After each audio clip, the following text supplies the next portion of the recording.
Hello, everyone. It's us again, and it's Wednesday, and it's episode 70. God, 70 episodes of us going on. And when I say us, of course, I mean me and Delboy. Now this And here he song. is again. And, um, well, I'll do what I normally do. You can talk about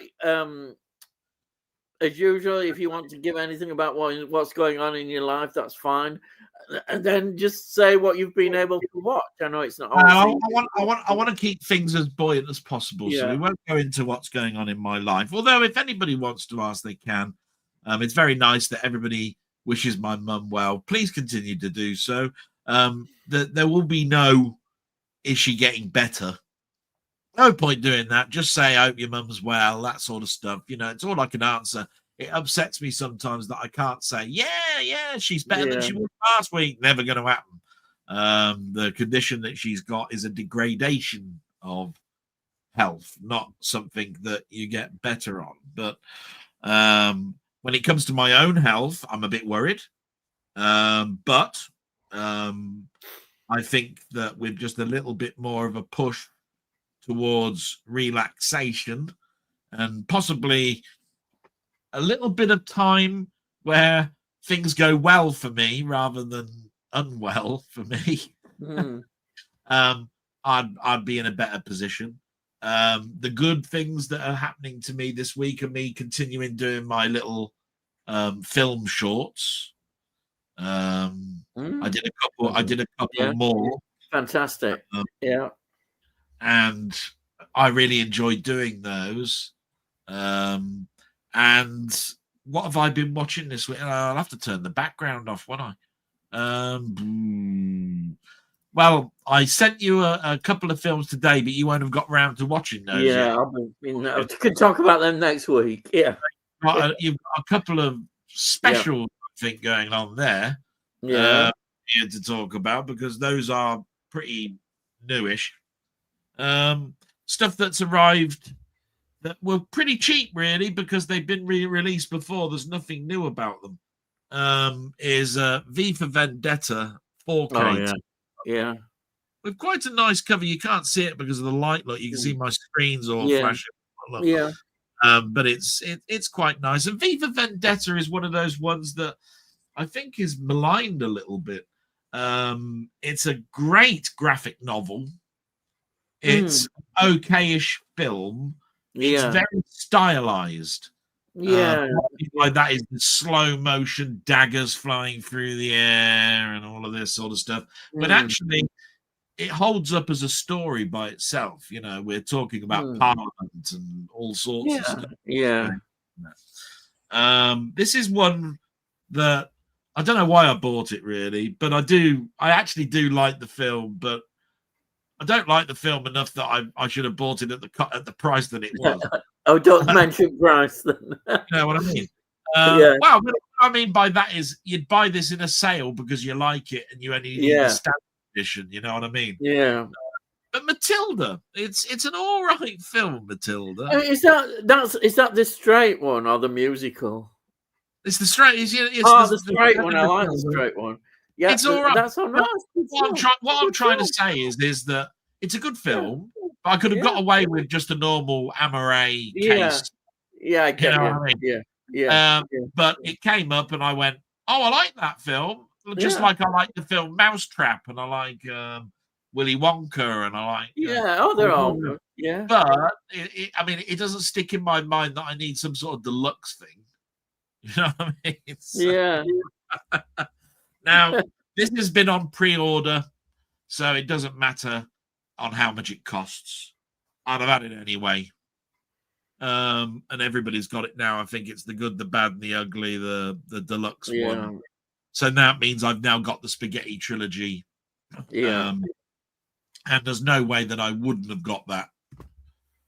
And this one came up because I couldn't believe that there isn't a UK release of it. And it turned up in America on a sale.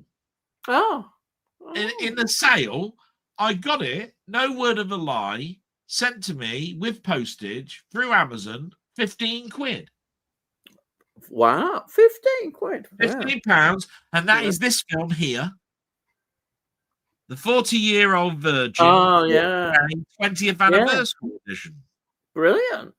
Special. Now, all I'm saying about that is 15 quid is what it would probably cost if I bought the Amray normal 4K slipcase edition when it eventually does come out over here. So all I've done is I've just pulled the trigger, and got the American one. And I watched that, and I have fun with it. I think it's a very funny film.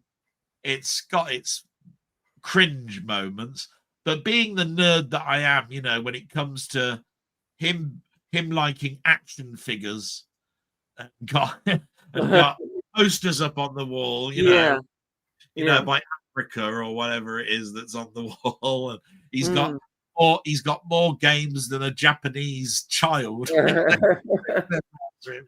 and all of that, trying to get his chest waxed and all of that sort of stuff, and the lady that owns the eBay store that's not really a store is all very funny to me.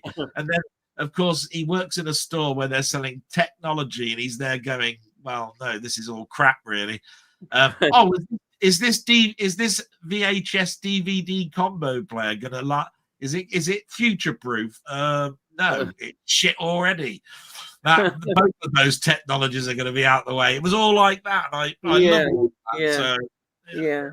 So I've continued to watch Alien Earth. Oh yeah.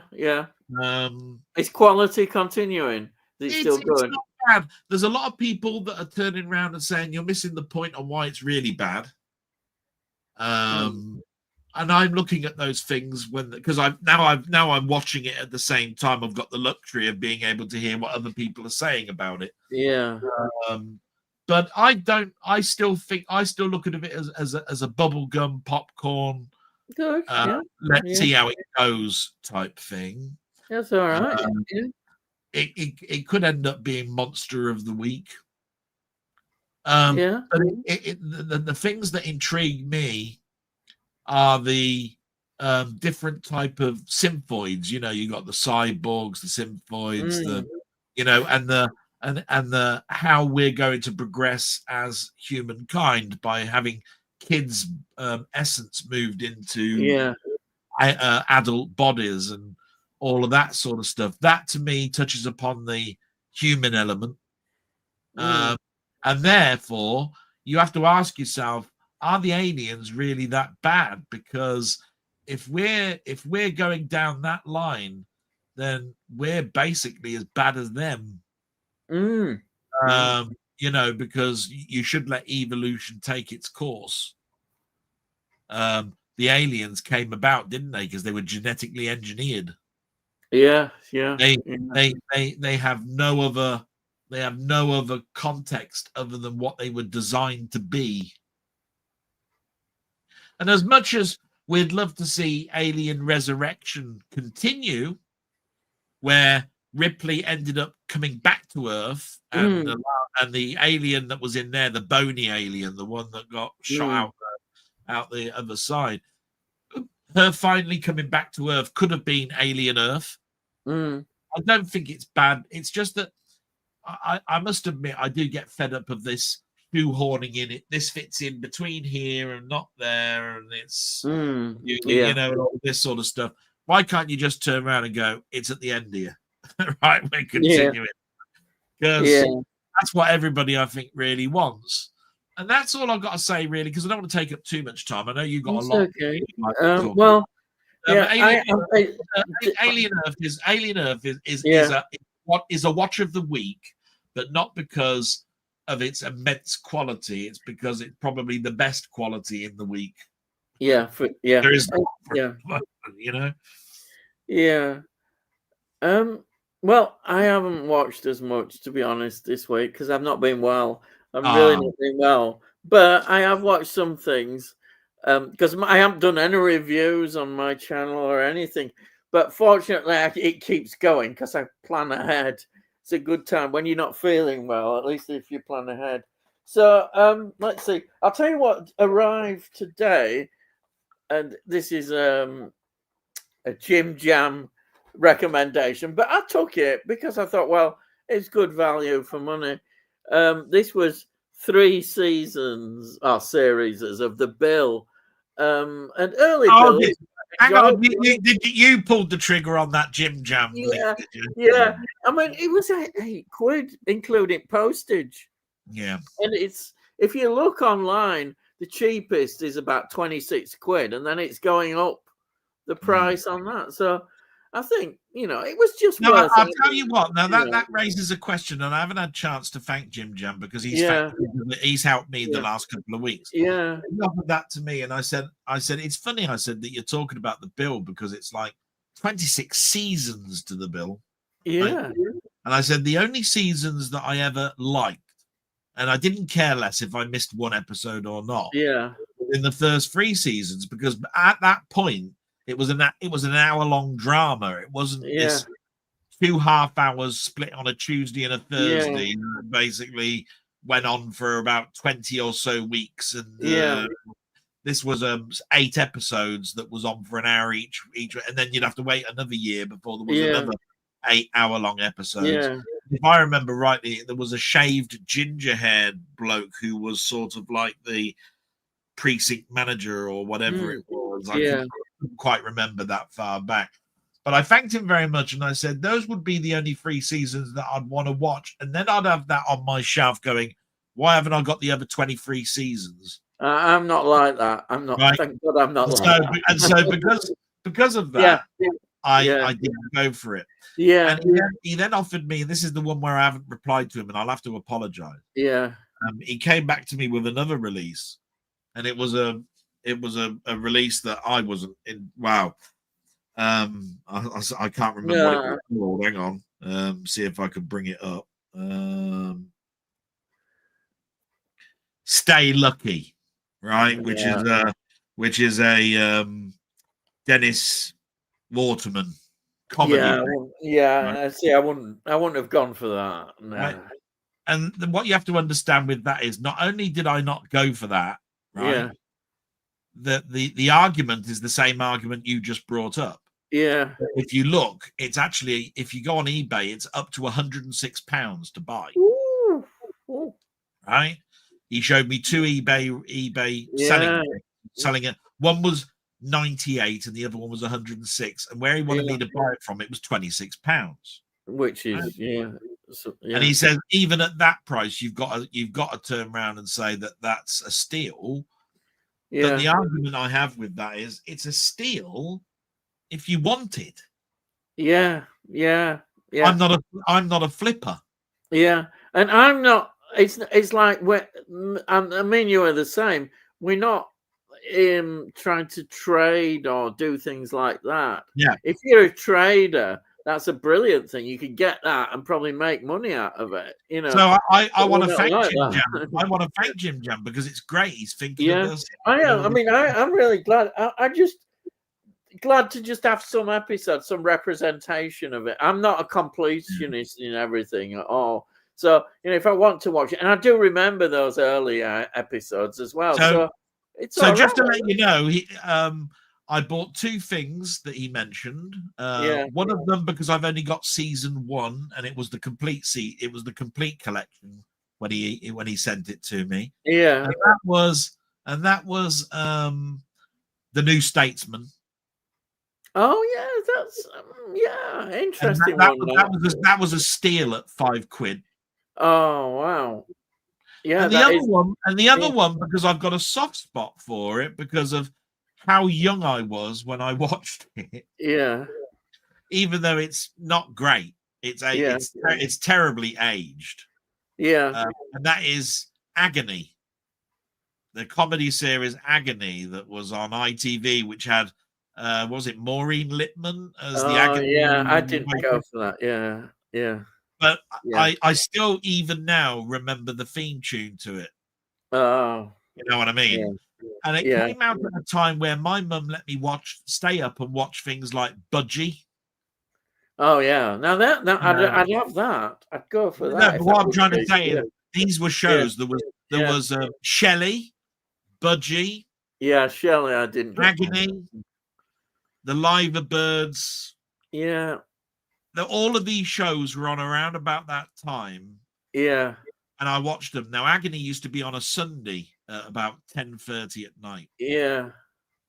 I think Budgie used to be on at 10 o'clock at night. It was a bit more on a Friday. It was more a Friday or a Saturday. It was more a Friday show. Yeah. Shelley was on like a Thursday at 9:30 or something like that. Yeah. Before the 10 o'clock news. But what I'm trying to say is those were late night shows that I was able to stay up and watch. Yeah. Yeah. And so Agony was £3. And I went, right. Yeah. £3. That's cheap. All right with that.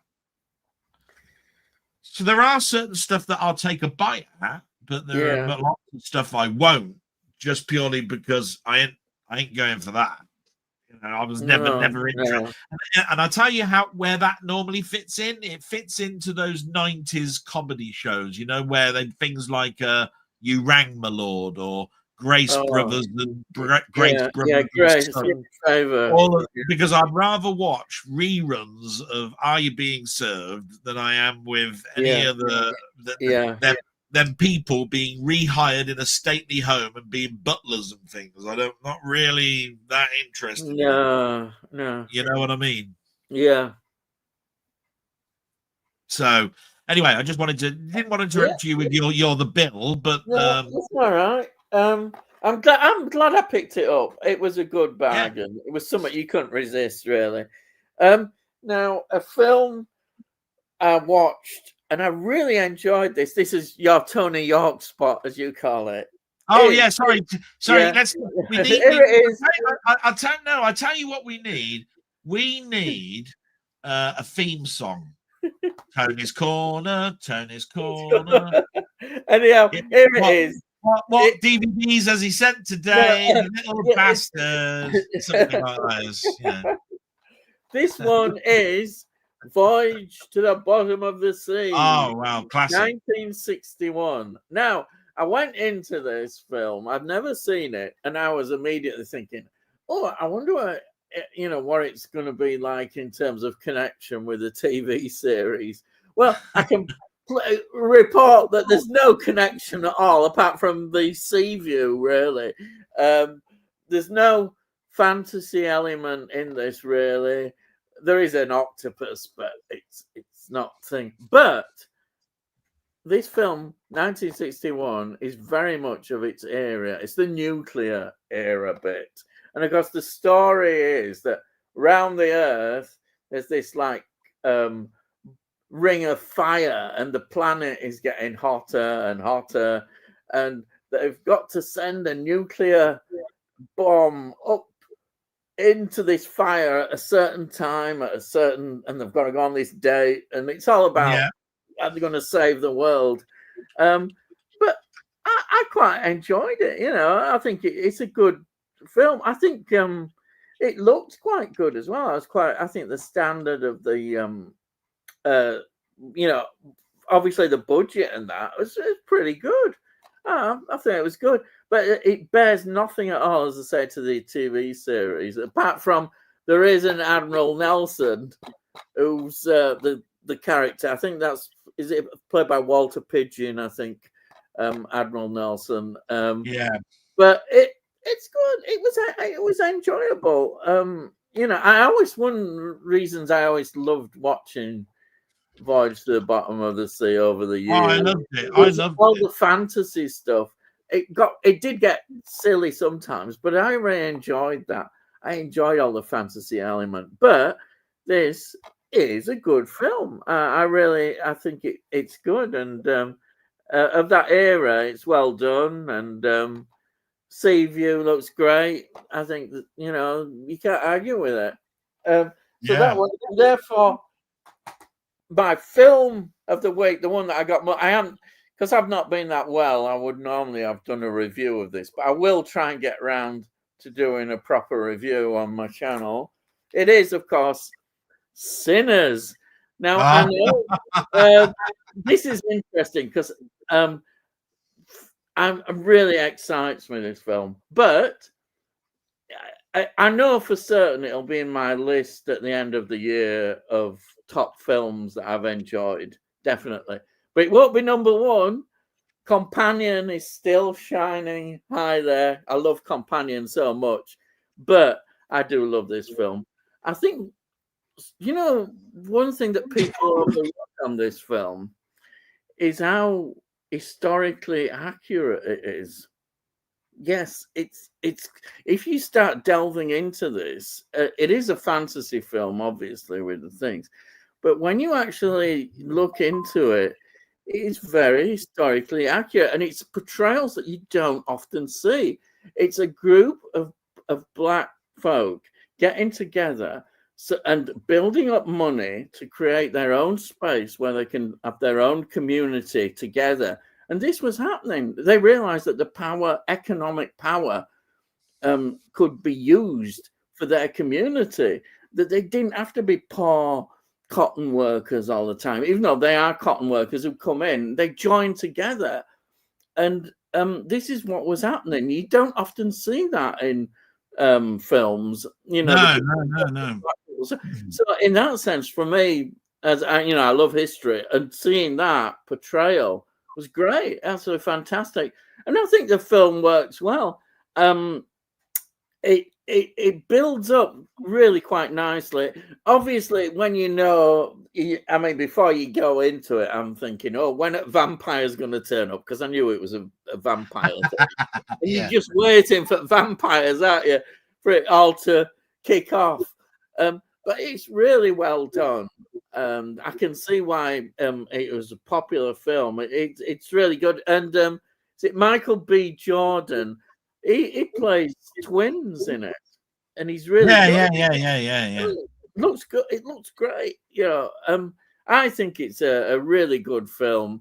And I know people might think it's overrated. Even I don't think it's overrated. I think it deserves that. But I say it won't be my top film of the year, but it'll be in there. I'll tell you what. Maybe top 5. I mean, I think I know what the answer is to this, but if you took the music away, say you weren't into that type of music. Oh yeah, the music. And you took totally that aspect of it out of the film, other than it's set in a nightclub, set in a nightclub type thing. Yeah, right? yeah. How would you be rating that film then? Yeah, I'd still rate it highly, but the music pushes it to another level. Yeah, what I'm thinking. That's it. That's the thing. I get exactly what you're saying there.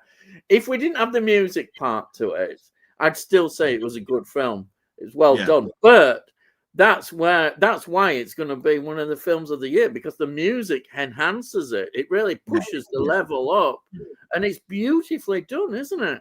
It's one of those. Remember, we've been sort of been talking on the fringe about this.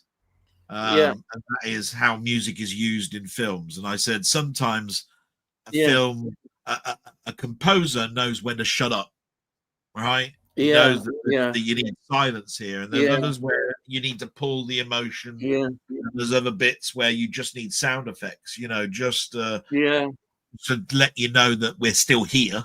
As an orchestra or whatever it is. And to me, it's the very fact that it's Prohibition. Yes, exactly. It's all set around an era that I'm quite excited about anyway. But Prohibition to me also is exciting because of the changes that was happening in music at the time, Yes, over here we were getting things like, what were we getting? We were getting probably the Charlton and Charleston and all that, and all of that, right? Over there they were, black music and a lot of music was under a lot of different changes. You see it with the Glenn Miller story, even when he was trying to find a sound and he was going around and he basically found that sound. And this is where I'm going, does this film need that element? And I think you do. That film would not be like it is for me if that wasn't there. I think as well, an interesting thing they did in the film, which I've not heard people talk about, but maybe they have some. It's the Irish element when we get the Irish music. Yeah. And that, you see, is like saying about folk music, saying the blues is effectively black folk music. It's the folk music of America, all this. And then the Irish, of course, is the Irish roots of their folk music. And I think that's a great idea. Again, it's a film that is enhanced by the music. It really is. It just elevates it even more. And that's why I think it is one of the best films of the year so far. Is because it's also a story, the vampire story. It's got the horror element in, and once everything kicks off, it's absolutely great. Even the build up to the kickoff is good because you're wondering when it's going to happen. But you get to know about the characters, the relationships. So again, seeing the relationships is a good thing. It isn't a shallow film or just an action film. No. It's a deeper film, and that which complemented with the music and its deeper meaning really, again, as I said, elevates this film to be one of the best films of the year so far. And historically, I just think it's great to see this period from this viewpoint. We don't always see this in the black community. So I think for me, that's why I can't wait to review it. And hopefully I'll be able to get a good review recorded. But, for me, that has just been... I'm really looking forward. I'm really looking forward to getting to the point of doing reviews again. Yeah. I want to point out that Delboy's Film Shorts is not a review channel. It's purely here's what's in my collection. Here's what the critics say about it with some background information. Here's the trailer. And then what I literally think about it in 2 lines. Yeah. Just to let people know, I think it's just important to let people know that your channel, you've been doing these series now of films, looking at films, which is something that you've returned to. You did it in the past, but you've come back now and started to do it again. And I think it's good for your channel. It's good. Well, what I did in the past is more like I want to get back to, but this is supposed to be my. I can't do things like. I really did try. I tried to do what other people can do in what they call YouTube shorts, these 2-minute bits, right? I can't do that in 2 minutes. Most trailers I see are longer than 2 minutes. Yeah. It take me 2 minutes to get to what the title of the film is that I'm going to be talking about. It'll take me 2 minutes. The way it's been good for your channel to do an extended short because it's like a normal video. It may be an extended short, but it's just a normal video for your channel, which is great. Because extended shorts, fantastic. So, I mean, if it was what I was trying to get is if it was a review program, right? Then the last one I did, Dirty Harry, right, would have gone into in depth on how I think Lalo Schifrin's score, if it wasn't in there, wouldn't be half the film, because that Schifrin score, even though I mentioned what some of the critics said about it, which is it's iconic because it expands upon a genre that wasn't even invented for 25 years till 25 years later. Yeah. Right. We're talking acid jazz, and that wasn't really a thing until the 80s. This was a 1971 film. Yeah. Right. Yeah. And then I'd be talking about things like how San Francisco is actually a character. You cannot have Harry Callahan without San Francisco. You put him in Seattle, it wouldn't work. Yeah. Do you know what I mean? And I like the fact that they didn't try to expand upon what Harry Callahan is. Yeah. Through the other 4 films that came afterwards. Yeah, because I think in big chunks. You only heard about little bits, like, no, my wife got killed. Yeah. You learn about that in the first film. And I think Magnum Force is a good follow-up. because it balances what that character is in the first film. You have a certain view of him in the first film. Yeah, because how maverick he is. You came out with a perfect comment, which is the reason that it's, I think, timeless, or in your eyes, I think you said timeless, is because of the social commentary that was going on at the time. Exactly. Yeah. Now there's brutality and there's racism and all of this sort of stuff. Yeah. And even outside, when that film was coming out, there were protests. Harry Callahan is a pig. All of this sort of stuff they said, and the Scorpio killing the character, and Andrew Robinson, plays it. Even now, I see his face and I go, "What a striking face!" He is psycho personified. You only have to have his eyes wide open, and I'm going, "Jesus, man, you're mental." Yeah. Actually, he's a good actor, because in Deep Space Nine, he's absolutely fantastic. In Deep Space Nine, that shows you what an outstanding actor he was. We've just to raise a point. What we've talked about there would have added 10 minutes to that what I just did. And that would have made it a 22-minute YouTube video, which would have then been a review. Yeah. You see what I mean? Yeah. So really, this is just if you're ever thinking about getting the box set of this is what it is, right? Yeah. And if you're wondering if it's a classic or not, well, here's what my collector's software says about it, and here's and here's the trailer for it. Yeah. If you don't get the idea from the trailer and what the collector's software is saying about it, then don't go out and buy it, because what I'm going to say at the end will probably mean nothing to you. Yeah. And if you've seen it, then what I say at the end probably might resonate with you, and you'll go, "Oh yeah, I see where he's coming from." Yeah. Actually, the trailer backs it up well. It's a good trailer as well. Oh yeah. Sometimes we forget about the trailers. It brings out a lot of things in that trailer, which is good. Excellent. So it's a good combination.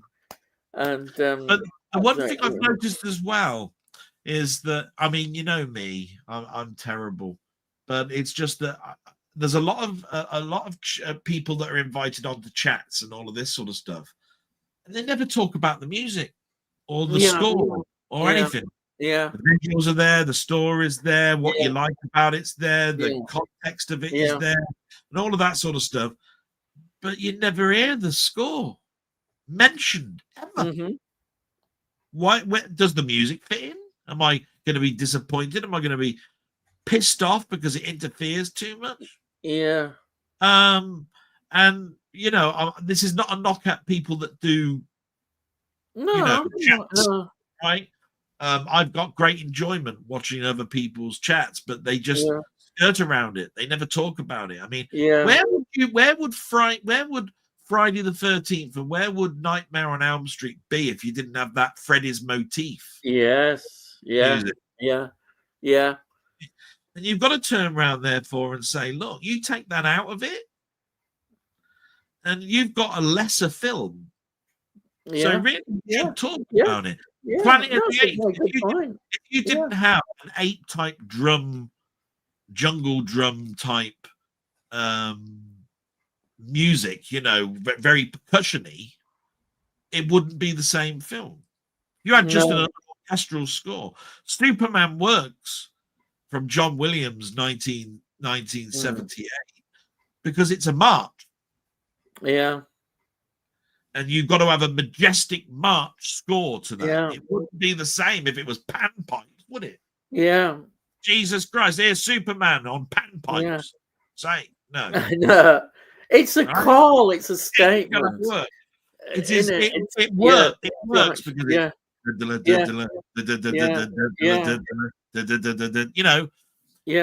I actually think it's I hate using the word boring, but actually I feel sorry for the orchestra actually in Superman, right? Because he had something like 102-piece orchestra, right? Most of them being strings all around the place, right? Yeah. And they're all doing this.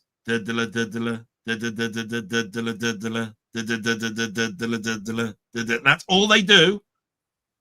And this is why the score is repeats, because he will put something over the top of that, which will be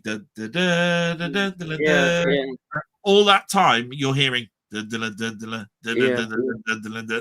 right. It's because it's a march, right? What if you were one of the string people that was unfortunate that says you're just going to play that? Yeah. Right? Yeah. It's a 7-minute march, and he's there going, yeah. That's it.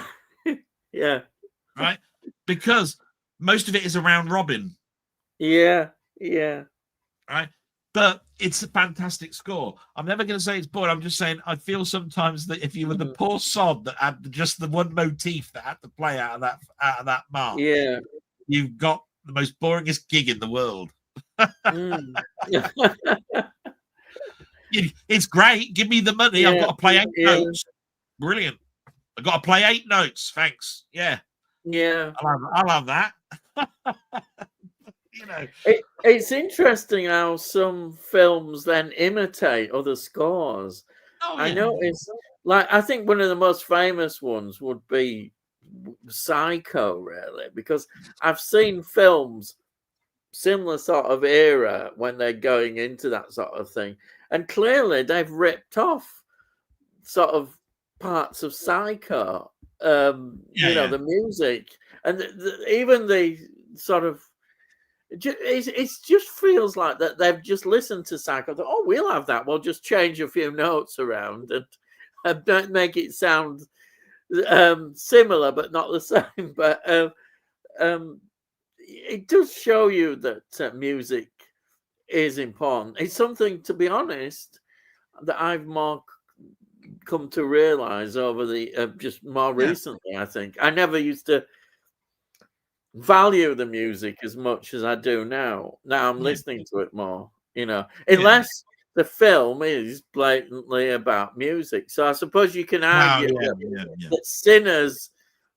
is enhanced by knowing about the soundtrack as well as knowing about the, you know, about it, you know, the music being part of the film. Yeah, I mean, I think Whiplash would still be a fantastic film, even if it didn't have the music that was in the film. I mean, obviously it's about a drummer, right?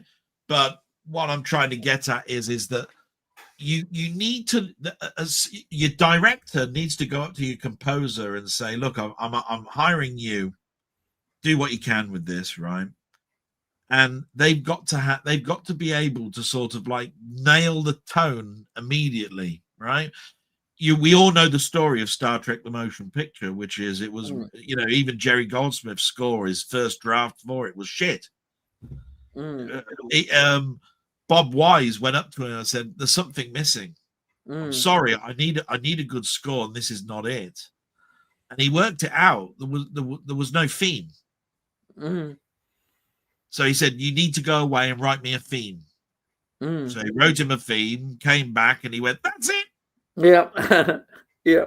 That's it. As soon as you had the theme, everything else went together, because then there were loads of themes. There was Ilea's theme, the Klingon theme, the Enterprise theme. There was, do you see what I mean? And then you can take bits and bobs of it and make it into what you want.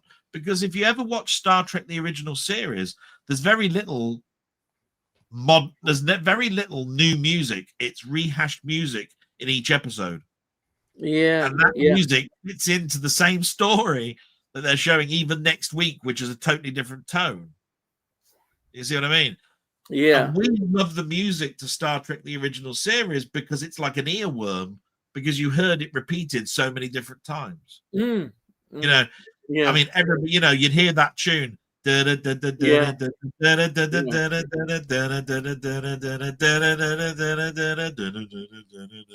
know, and you'd think, oh yeah, space battle, right? And that's where it was used, the space battle, right? You know, there'd be some menacing thing that's following them around, and and there's been the Klingon music is good, isn't it? When you see the Klingons, and you know they have their theme as well, and original one, brilliant. And all I'm saying is it's earworm. the 60s is all about advertising and jingles. Yeah. People knew what you were buying soap powder wise.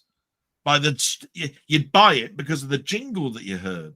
Yeah. So Yeah. the TV series, it was all themes: the Munsters theme, the Addams Family theme, Green Acres theme, the Beverly Hillbillies theme. Everybody knows them. Why? And it's because they're 30 seconds or less. Yeah. Yeah. Yeah. Right. We've So gone a bit too much there, but, let's do some comments then now. Right. So we've got Si saying evening gang, evening sorry. Hey. And then he says, special shout out to Mrs. Dell. Thank you so much. Right. And then he likes you, you know. I say, you know what? Si says hello to you today. And she went, who's that bastard? So then I explained. And she went, oh, I know who you're talking about now. That's all right. And then if you believe that, you believe. Yeah. I do say hello from everybody, actually. Yeah. And it's Tony. Yes. Tony. Evening, Ian and Del. Best wishes to your mum, Del. Not a fan of comic book adaptations, but I really enjoy V for Vendetta. Yeah. One of the few 4Ks I have. All right. Yeah. It is. It's one of those ones where it really walks a tightrope.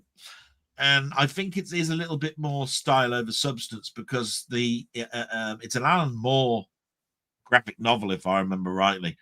And it really is political. Oh, it's highly political, the graphic novel. And not quite so much in the film. You lose that a bit, but still a good film. It's highly stylized. Yeah. You know, I liked it anyway. Yeah, no, I think it is a good film. It's not. I mean, it's not heavy like 1984. Yeah. And then we've got Wee Bob. Hi, Wee Bob. Hi, Cyan guys. Oh, you're doing well. In case I don't stay, question for later: is there a scene in a movie or a movie where you feel at peace? For me, a few examples that jump into my mind are, here we are, Alien Romulus. Rain sits on a mountain top and enjoys the sun on her face in a dream. And he's got some more. I'll just move on. 2, Rudy. There's a scene where the score kicks in and it's a montage of American football practice. And then he says, I will leave it there and let you guys respond. Hi, Tony and Si, and all the best to Del's mum and Del Ian. Thank you. Thank you so much for coming along. The one that came straight to mind to me was Blade Runner, and that was on top of the roof with all the rain coming down, and the Vangelis sort of like minimalist synth music going on in the background with the sergeant, the sergeant's turning around and saying, with that in that distant voice, and you probably never will, or something like that. You know what I mean? And he's there, and you see Rutger Hauer, the rain going down his face, and his head droops. That's quite peaceful. Find that quite peaceful.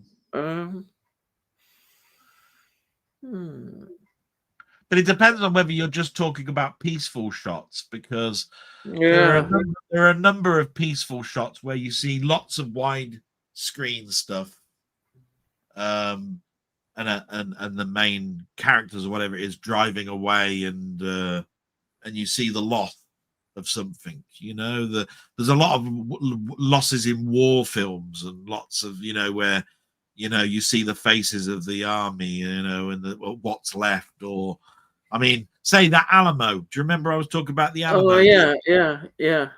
You've got the wife and the 2 kiddies walking past all of the rest of the army, and they're all sort of like letting them go through, but it's almost like they're standing to attention to say, we're honoring your dead, we've just killed all your people, but it was a thing that we needed to do.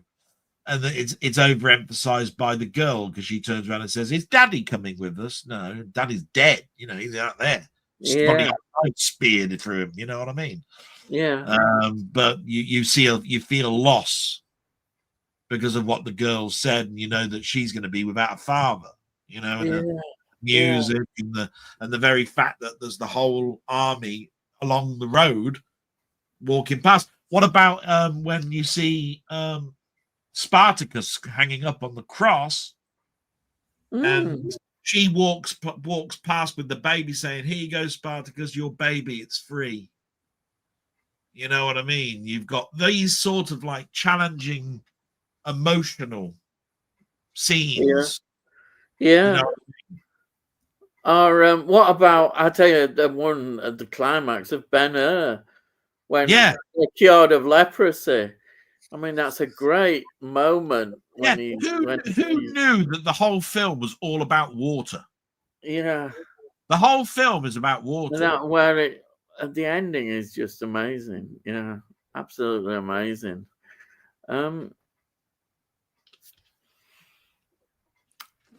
Actually, in a way, I know people might not see it as peaceful, but I think it's quite a strong message in a way. Is when E.T. at the end, it's very emotional when he says his goodbye to Elliot, and then he goes off. It's a special moment, even though it's a very emotional moment. It's very special, and there's that sense of peace when he with his finger when he comes out, and I think that's beautiful. It's a sort of a real peaceful moment in that. And I was trying to think.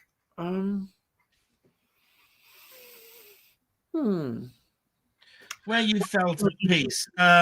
Well, have a think about some.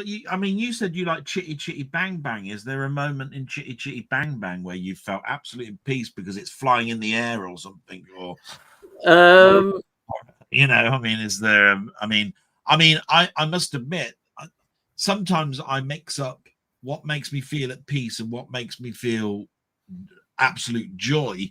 Like when the titles came up at the end of Star Trek, the Undiscovered Country. Yes. You see the Enterprise just flying off, and you hear Kirk's voice saying, "Yes, hand over the whole of this spaceship, to a new crew that will boldly go forward like no man has gone before." And you see all the signatures come. I tell you what, I didn't raise a bloody tear to your eye. You went, yeah. Oh my God, that's the end. My God. Like that. Because it's just the music at the end. It's just like Chris Idleman did that score, by the way. Blew it out the park as far as I'm concerned. But it's just that voice, because it was such a nice tone. It was like, wow, that's nice. Yeah. You know what I mean? But I felt at peace at the end of that. I went, Well, I felt in Back to the Future trilogy, the very last film. Oh yeah. That's beautiful ending. It is a great ending. Here's Jules and Vern. Yeah, it's great, isn't it? With the sort of like, we don't need roads for this train that we've got. Yes, that's right. It's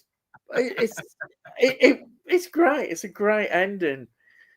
But actually, that's one of the best film trilogies going. It has to be Back to the Future. It's one of it's perfect, absolutely perfect. I'm trying to think of any others. It is difficult. Yeah. Because the hardest thing is that, you see, the films that stick in my mind whenever I'm on a chat show or doing something like this, or talking about stuff, is I think about shock endings or endings that moved me in a positive way or a negative way.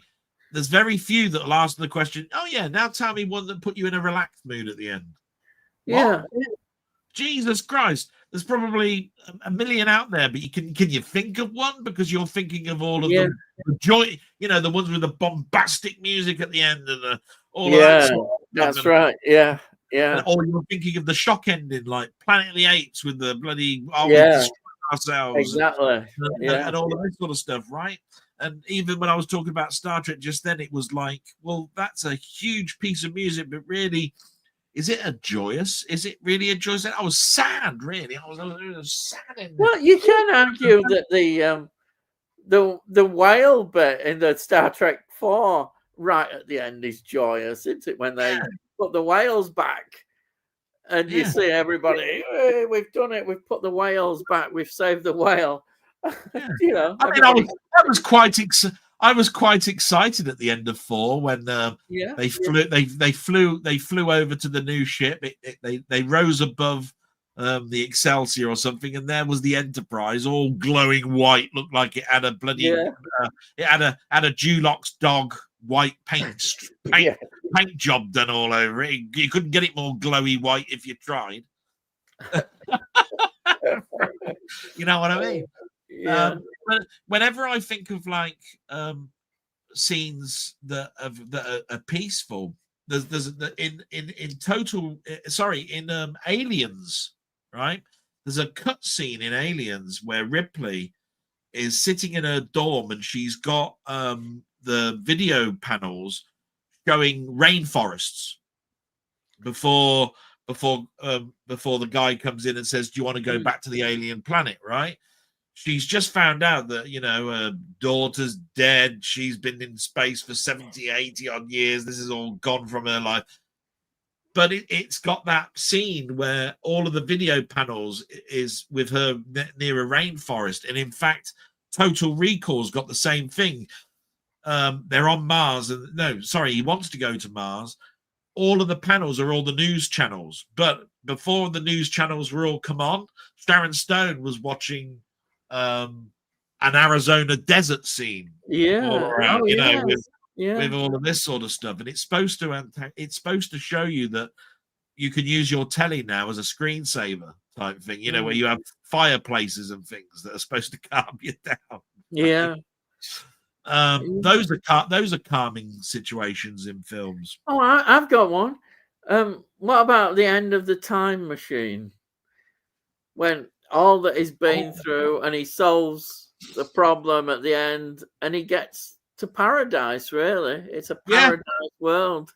Even H.G. Wells at Time After Time has got a happy ending. I mean, he gets his girl, Mary Elizabeth.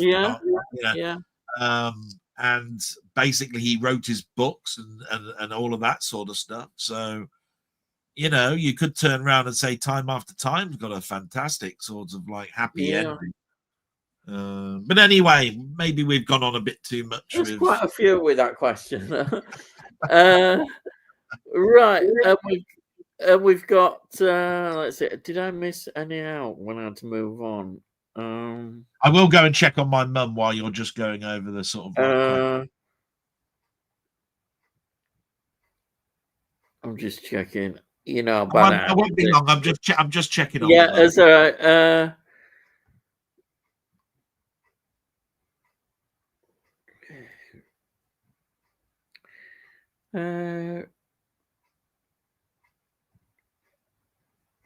I think I don't think I've missed, and I hope not. I can't see any that I've missed. I think we can just get on. Yeah. I don't think I've missed any. If I have, apologies. I don't think I have.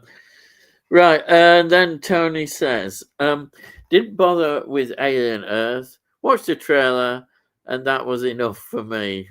Yeah, and Sai says, apparently Alien Earth is the best thing since Aliens in the franchise. Also, the best thing Disney has done in years. Interesting claims. I don't know. It seems. I think a lot of people were expecting on past record it to be a disaster. Because I mean, most that Disney has done has been quite disastrous in terms of just what it's producing. So maybe I don't know. I'd have to see this myself. But if it's not a disaster, then that has to be a positive thing for a change. So I don't know. I think it's just have to, when I see it, make my mind up on it. But I think that will be interesting to see how it compares, really. And I think it's positive. If it's reasonable, then that's good. It's a good thing, because everything that they've done has been so bad over recently years. And then Sai says, I went to see Nobody 2 last week. I really enjoyed it.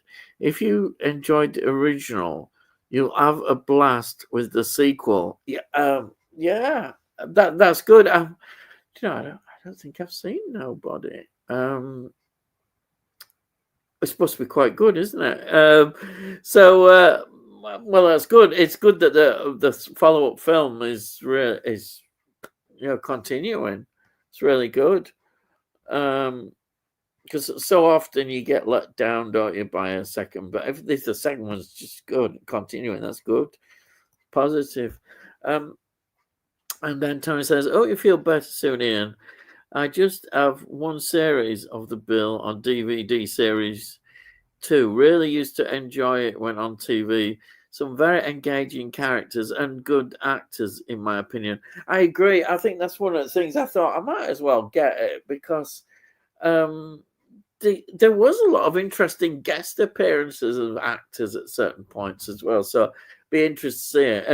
And I think the early series is what I remember watching. I enjoyed it. It just seemed something different with at the time. Looking at police, so I was quite taken with it. I remember when it came out, so I'm looking forward to going back to it. And when you start to get into characters, then that's where series is working well. If you don't care about the characters, then that's a waste of time. And I think as the series built up, people were identifying with the favorite characters in it. So I think that's a good thing, definitely. Are you okay? My sister's going to be about 10 minutes. Okay. But just to reiterate there, Tony, don't know what he's bloody talking about. What a bag of shit you're on about. What's this Bill crap? What you on about? You don't know what you're talking about, man. You got to get yourself alive. What am I doing here talking about crap like that? That's no, seriously. We talked about the Bill. I said it was the first 3 seasons that I like. But I tell you what, I've just come back, and the nice thing about coming back is that some people are talking about things that we're going to be talking about a lot later on, and I feel sorry for those people. But Cy Robson has probably got the perfect answer, perfect answer for what brings peace, right, to a film. And I can't think of a better one. And he said it. He said basically when Russell Crowe is dying at the end of Gladiator, and he's having his dream sequence where he's returned to his son and his wife, and he's going through the field of gold, walking towards them as he goes to heaven. What a scene! What a way to end that film. Yeah, agree. I don't think anybody could contradict that one at all. Cy's just a complete bastard, really. I mean, he just ruins it for everybody, really. He just comes out with, the best. Bastard.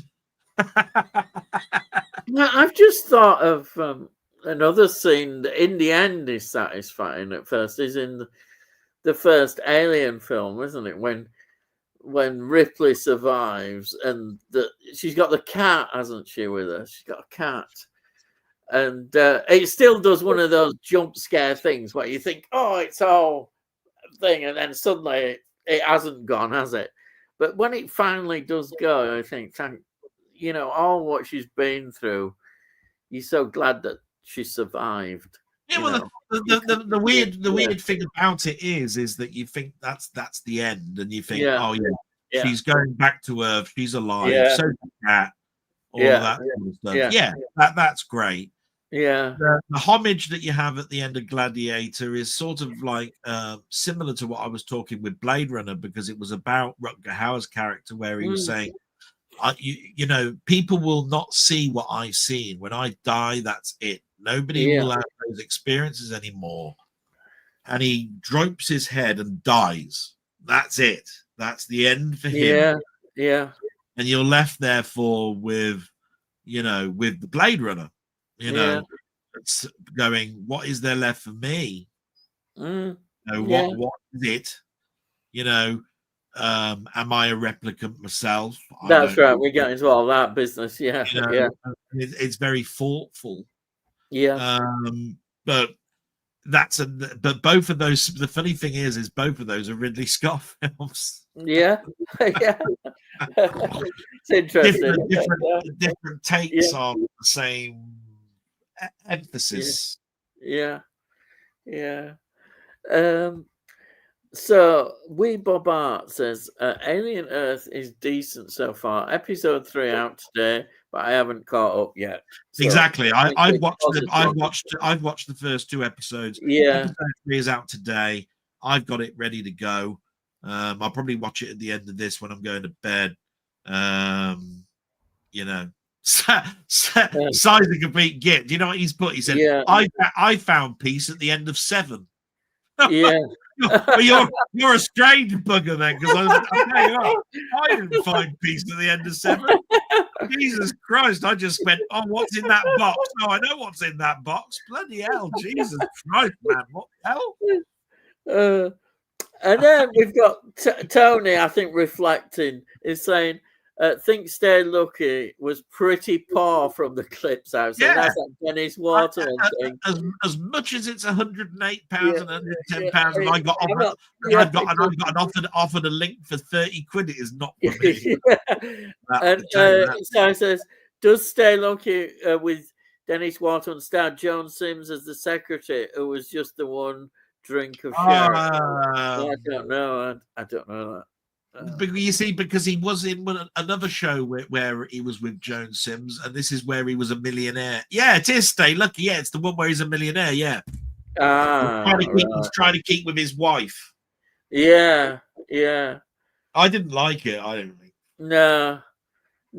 I just didn't think I wanted to buy it at all. You know, even if, as you said, even if it is worth 100, I'm not going to make anything out of it or sell it.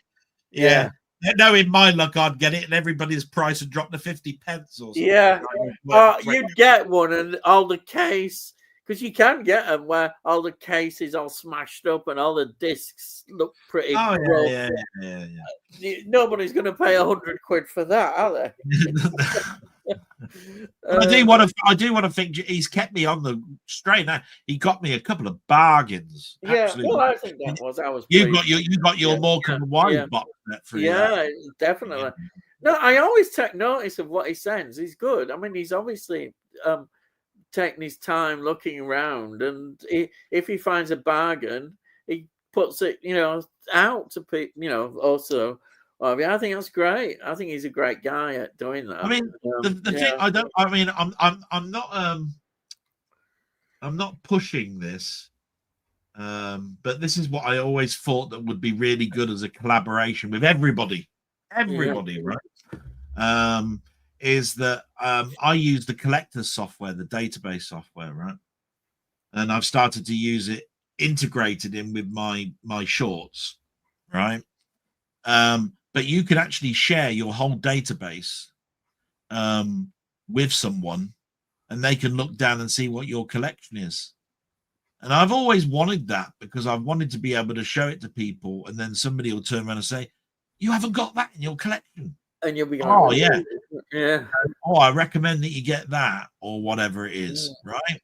Now, I haven't kept all my collection, but I'd love to have a site where I could share my collection out and say, here's my collection, right? Name something that I've got that you think I'd really, really like, right? Because it covers thousands of films. And how do I know? How can I second guess that you haven't seen Tron and you haven't seen all of these things? It only comes up because we're bringing up a conversation, and all of a sudden it's like, oh wow, oh, you haven't seen that? Oh well, I'm gonna turn that around. Yeah, Straight away, I'm turning that around. Jesus, what's going on, man? What do you mean you haven't seen that, you stupid bastard? You know, we're all like this, right? And I just think it'd be great if there was a central area where we could sort of like collaborate and show people our stuff, and that we're able to help each other out, because it might be that I've got a film that I can't stand in my collection that somebody else would go, oh, I'd love that from you, mate. I'll get that off of you. You know what I mean? But we don't do anything like that. And it's we are very people that are very private and think, oh, if I give too much away, then basically I've got nothing to talk about or whatever. I don't look at things like that. I mean, life's too short. I could die by being run over by a bus tomorrow, and nobody would know what the hell what I was all about in the first place. They've only got an essence. They've only got an essence. You know, they didn't know what made me tick. Yeah. And people's collections, I think, open up an avenue of what people like and what they don't like. Yeah. You know, I'd love. I mean, I could do it right now. I can actually give you. I can create a third-party password that's for the rest of the world, and I could give it you, and you could look at my collection tomorrow. It allows you to do that. Yeah. Where allows you to do that. Have you thought of about putting something down for your nephews and nieces in terms of when you die? Sorry, maybe morbid, but what about your collection? Things that might be of interest. The whole collection worth have monetary value. The whole collection lists what I paid for it. Right? Oh, right. And it also has my own star rating next to it. So it's got the IMDb score, but it's also got my own star rating next to it. And there's a column that's called rarity. Yes, right. That's what I'm thinking of. So if they see rarities, they know that they could flog it. Yeah. Yeah, brilliant. Yeah. Which they might. Oh, they might not. They might carry on. I don't know. Yeah. You don't know. I'm going to go and check on my mum again then, and hopefully when I come back, that's it. We'll be here till the end of the night. So just you carry on. Right. Okay. So we have got Wee Bob Hart. A few more questions, then I'm heading off, and we'll watch on catch up, so I can skip the spoilers that happen on occasion by accident. Question: name a movie where a crow is either a symbol or purposely used. Yeah, I mean, actually, Si's given the answer that I would have given, which is the crow. And of course, then a bit later he says, look, I'll just show you this. He says, I was going to discount the crow. Yeah. Actually, I'm going to be controversial, and I like being controversial. I'm not that keen on The Crow, actually. I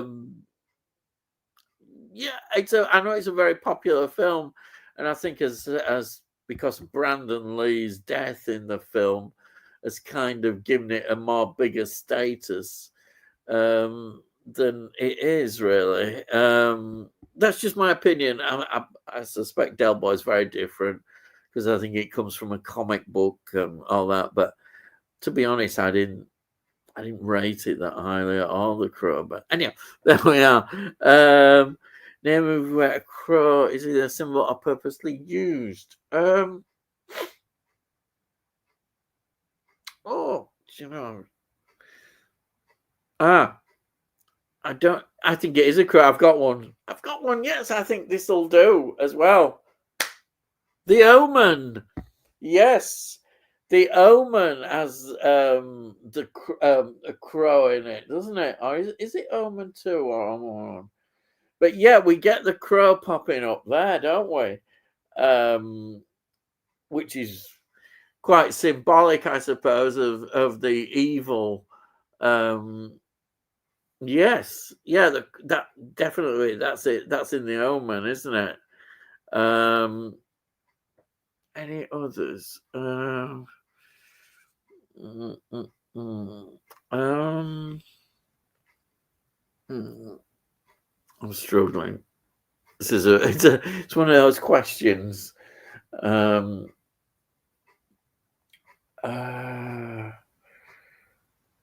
Of course, it might not be. I'm saying the crow, but it looks like a crow. I suppose you could argue it might be a raven. Yeah, and you see, then I've immediately thought, oh yeah, the raven, of course, Edgar Allan Poe, but it's a crow, which is not a raven. So that would be straight away.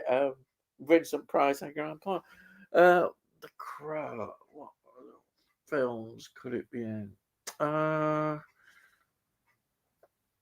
It would be a horror for sure.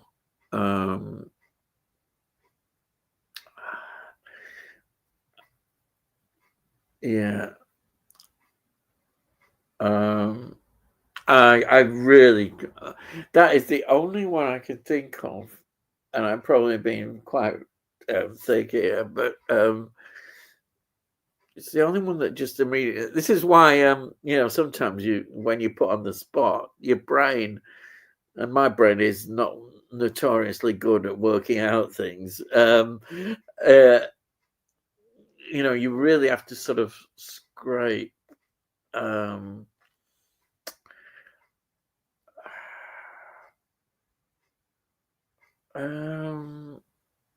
can't honestly think of any more.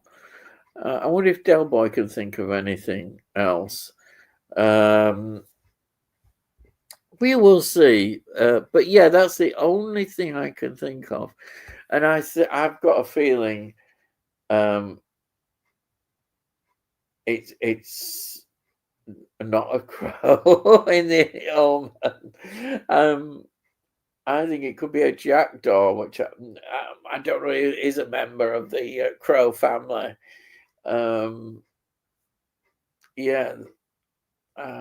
Anyhow, that's a difficult question. Hopefully, Delboy might have something about that. See if he can dig out one. Sai says he couldn't resist about saying that. No, here we have Tony saying, I have Budgie on DVD, quite enjoyable. Could never get into Shelley. Didn't like the character. I think that was the same with me, Tony. I may have seen clips of it. It just honestly didn't appeal to me. I don't know why. There was nothing I could connect with it. Budgie, I remember a lot because with Adam Faith being in it, and it was considered quite a big thing in getting into acting, of being a singer. But the story was really good, wasn't it? It's set, and I think for its time, it was quite as I say, quite an adult themed gangster series, because it was really a gangster series, wasn't it? And I say it was on BBC One, and I think I remember managing to stay up and watch it. And my parents, I don't think, were that sure about it, because some of the content for its time was a bit up. But yeah, I think it was quite an interesting series. That definitely. And then we have got Media Collector Madness. Hi, guys. Hope you're all well and good. Well, thank you for joining us. Hope you're okay and doing well. And then we've got T saying, hello, fellas. Hello. Welcome to our channel. And then we've got Sai saying, you should use the music from the gallery section of Tony Hart for Tony York film selection. All right. I know somebody will probably, yes, doing that. Yeah, don't get him on about those music things again. Right, and we've got another question. You're really doing some good questions, Bobby. Wee Baba, can you name your favourite movie where the cast have been hunted, e.g., Judgment Night and Deliverance? Well, you've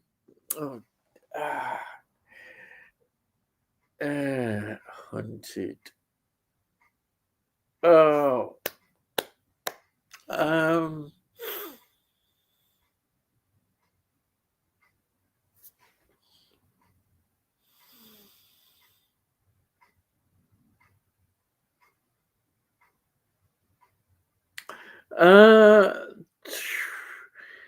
I can think. It depends how you look at it.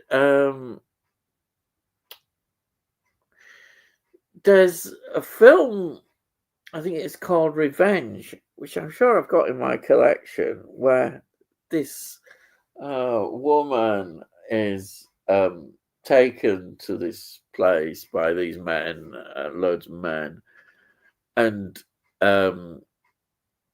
basically they hunt her. They put her out, they assault her and do all sorts of horrible things to her.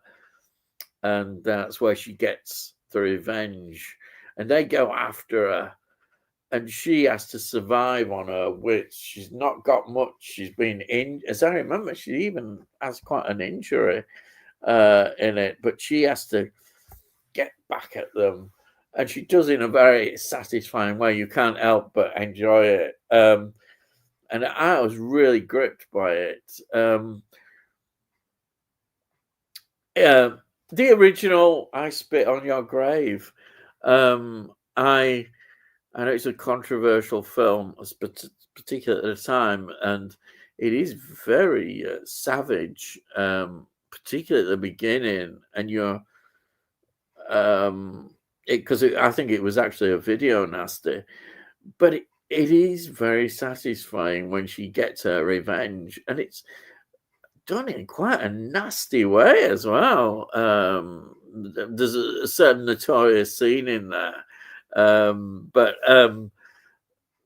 you can't help but be behind and knowing what she went through, and you there sort of cheering on, saying, "Yeah, fantastic."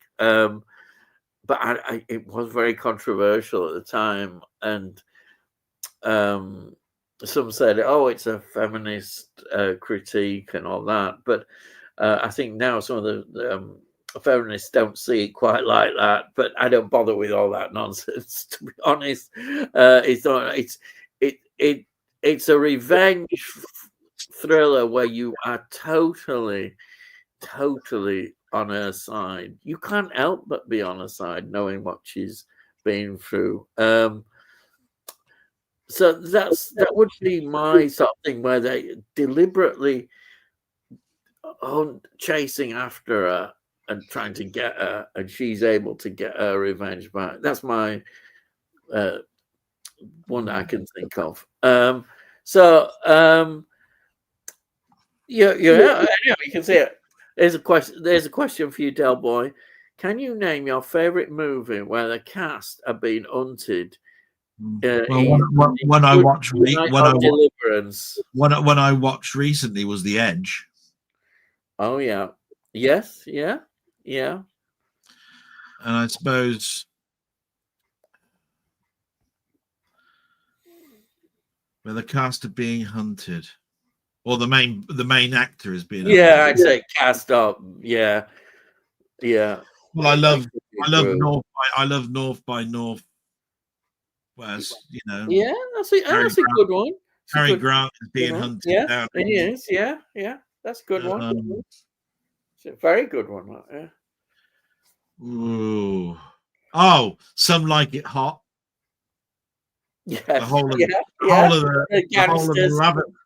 Lauderdale gang are after them, and they have to dress up as girls to actually get past that. Yeah. Yeah, you got Predator, haven't you? And you've got Terminator, haven't you? Yeah, yeah. They're sort of obvious. The Battlestar Galactica. Yeah. The Cylons are after them. Yeah. All the way through. They're out there. Yeah. The whole of civilization is under threat. Yeah. And the Cylons are after them. Yeah.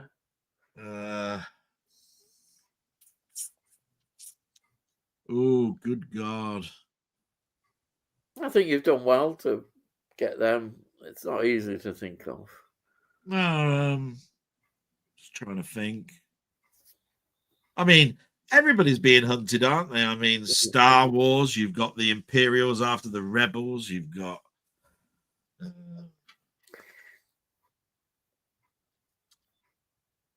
yeah, I don't want to spend too much time with big gaps. I mean, I'll say I've named named some. I don't think you answered this question. I found it virtually impossible to answer, but the best. Anyhow, it was one that Bob put in earlier. It says, few more questions to watch or catch up. So kind of skip the spoilers one, blah, blah. Question. Name a movie where a crow is either a symbol or purposely used. Well, I couldn't think of one for a crow, but if you look 2 lines down from that, I gave one film. You'll see it says Delboy 3K1. Yeah, I'm just looking. Delboy 3. It's called Brothers in the Wind. Ah, there it is. Yeah, I found it. Yeah, Brothers in the Wind. Yeah. It's about it's about eagles in general, but what I was trying to think of is the thing that came to mind when I saw the question is where you have a symbol of a bird or a symbol of an animal that sort of like is there. I mean, if you watch a show like Airwolf, right, Stringfellow Hawk, right, at the end of each show, generally you'd see him with his musical instrument, his oboe. Yeah. And you would see a hawk flying over a lake. Yeah. It's a symbol that because he flies a helicopter. His name is Stringfellow Hawk. You couldn't get any more bloody symbols if you tried. But you're supposed to have the peace and tranquility shown by the fact that the hawk is a graceful bird. Yeah. Basically, what is also the most vicious, nasty things you ever come across. Tears the skin and just about anything you can actually come across. Like a crow is not. A crow is a horrible bird, actually. Really, I mean, it's denoted with death. Yeah, eats all of the farmers' stuff. It's denoted with death, and in regards to gravestones and all sorts of stuff. Probably because it's black. And it's got black eyes. Yeah. So so I gave my one, Brothers of the Wind. And Si, this was the question about being hunted rather than with the crow. This has just been hunted. Says we'd Bob, I'd go with Predator or Jaws, which is so Jaws is another great one. I didn't think about Jaws. Jaws is another great one because you are the prey. Yeah. What you're talking about here is who is the predator and who is the prey, and you are the prey in Jaws. Yeah. No doubt in that. Now, you know what I mean? This is a good answer. I never thought of this one, and I should have done because it's a favourite film of mine, which is Harry Crow's The Birds, Hitchcock. Yes. When you're being hunted down, I think they're more protective of their territory, aren't they? Really, rather than they're hunting everybody down because they're in the attics. They're in they come out.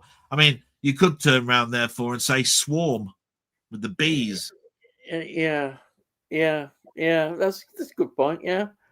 I'm not saying it's wrong. Yeah, I'm not saying it's wrong. Crow's quite right. The birds. It's all about the birds. But at the end of the day, if I remember rightly, the birds are acting a bit weird. Yeah, actually, you never get a conclusion, which is quite good, actually, of why they're actually doing all this. It never explains their behavior; it just ends, doesn't it? Really, effectively, which is quite good way of doing it.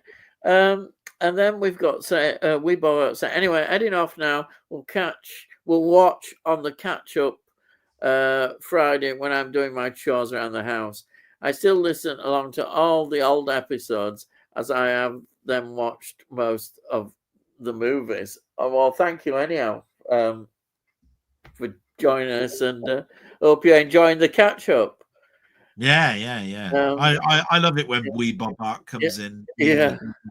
He's old to films, but comes across as new to them. So he's coming in with bloody films that I'm going, I didn't watch that, you bastard. You little shit. Trying to take my job.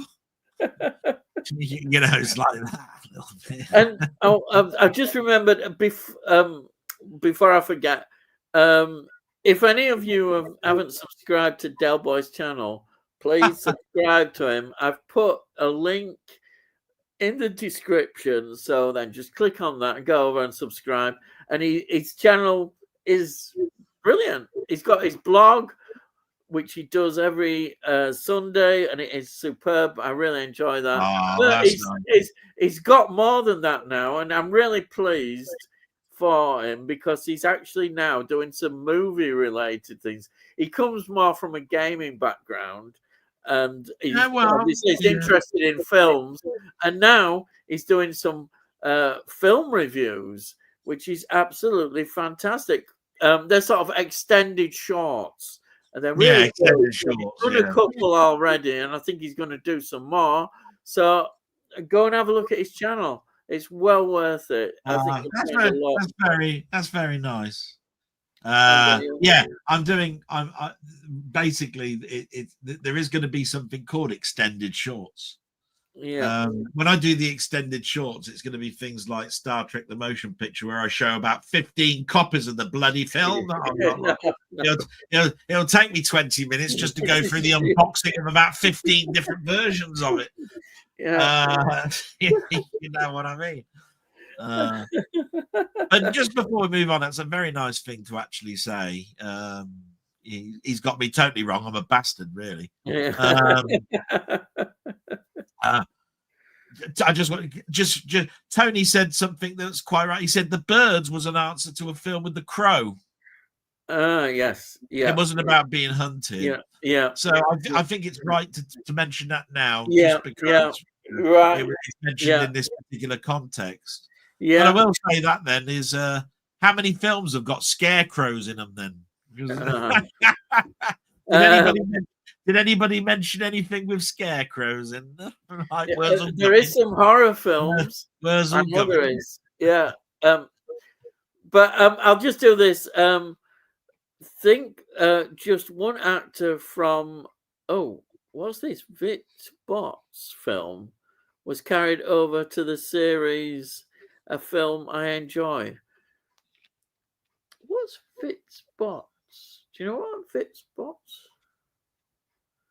Wow, I don't know what all the questions were before. He's probably mentioned a bit earlier on, and you probably read it out in full, and I can't think what that is. But VTTBOTS. I mean, it's not V for Vendetta, is it? I mean, it's not. I haven't got a clue what he was talking about earlier. Yeah, I'm sorry, Tony. Not very. You see, you weren't paying attention, were you? When I was gone, you should have been paying attention, knowing exactly what's going on. I weren't around. I'm not, excuse me. I keep getting put off by all these rants, and I'm going senile as well. So it works always. And then I know what it is. I know what it is. Voyage to the Bottom of the Sea.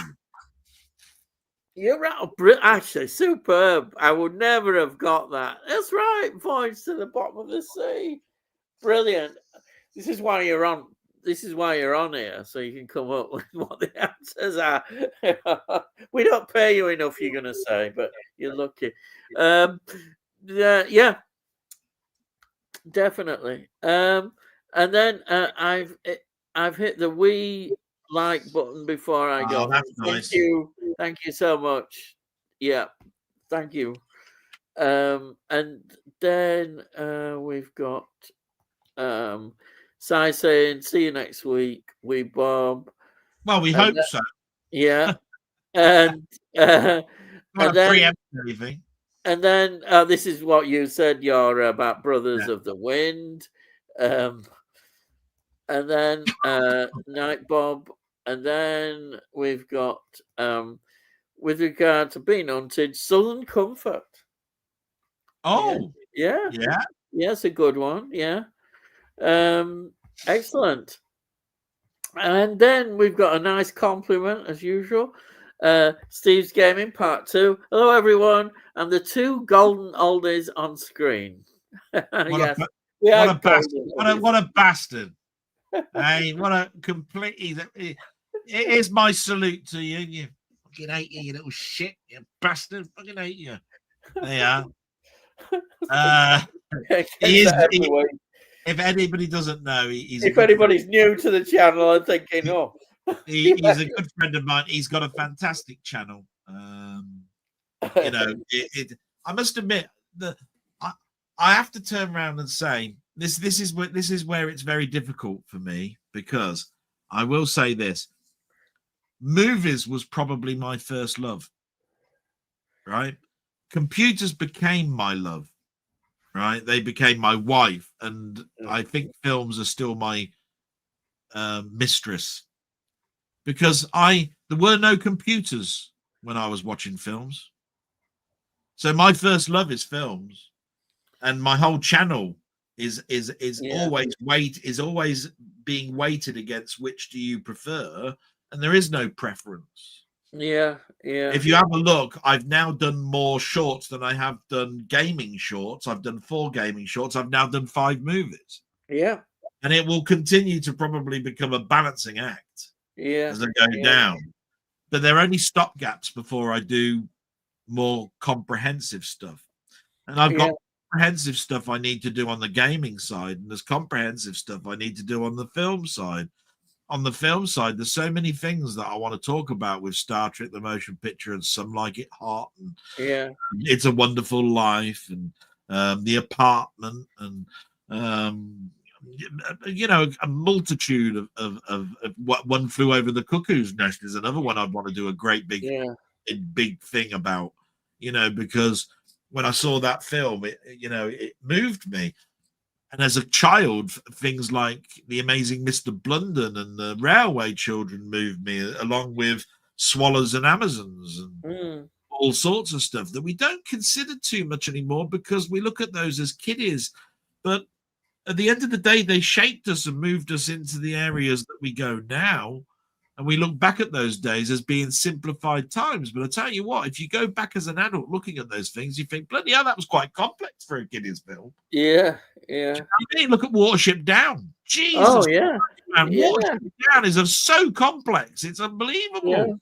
Yeah. It's about them going from one side to the other and finding a home. There's all these bloody other animals that want to kill them. There's other animals that are the same species as them but don't want to know anything about them because they're with their burrow, and there's so many shades of black in that film is what I'm trying to say. I mean, it is dark. Yeah. You know I read the book before I saw the film. And I thought they did a great job of adaptation of the book. I thought, you know, it's they kept the darkness of the book in there, which I thought was really good. They didn't water it down. They didn't water it down at all. Right, we've got Si saying, I hope that Sinners gets Oscar nomination for best score. I hope that it gets some acting nods as well. I don't know. Absolutely, 100%. 100%. Yeah. And then we've got Tony Hawk says, "Evening, Steve." Don't big him up.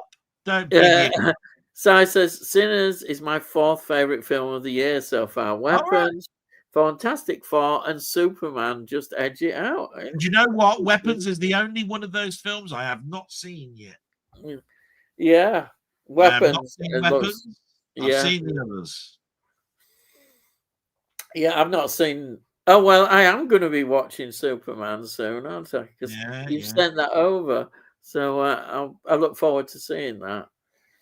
But it won't be as good as Companion.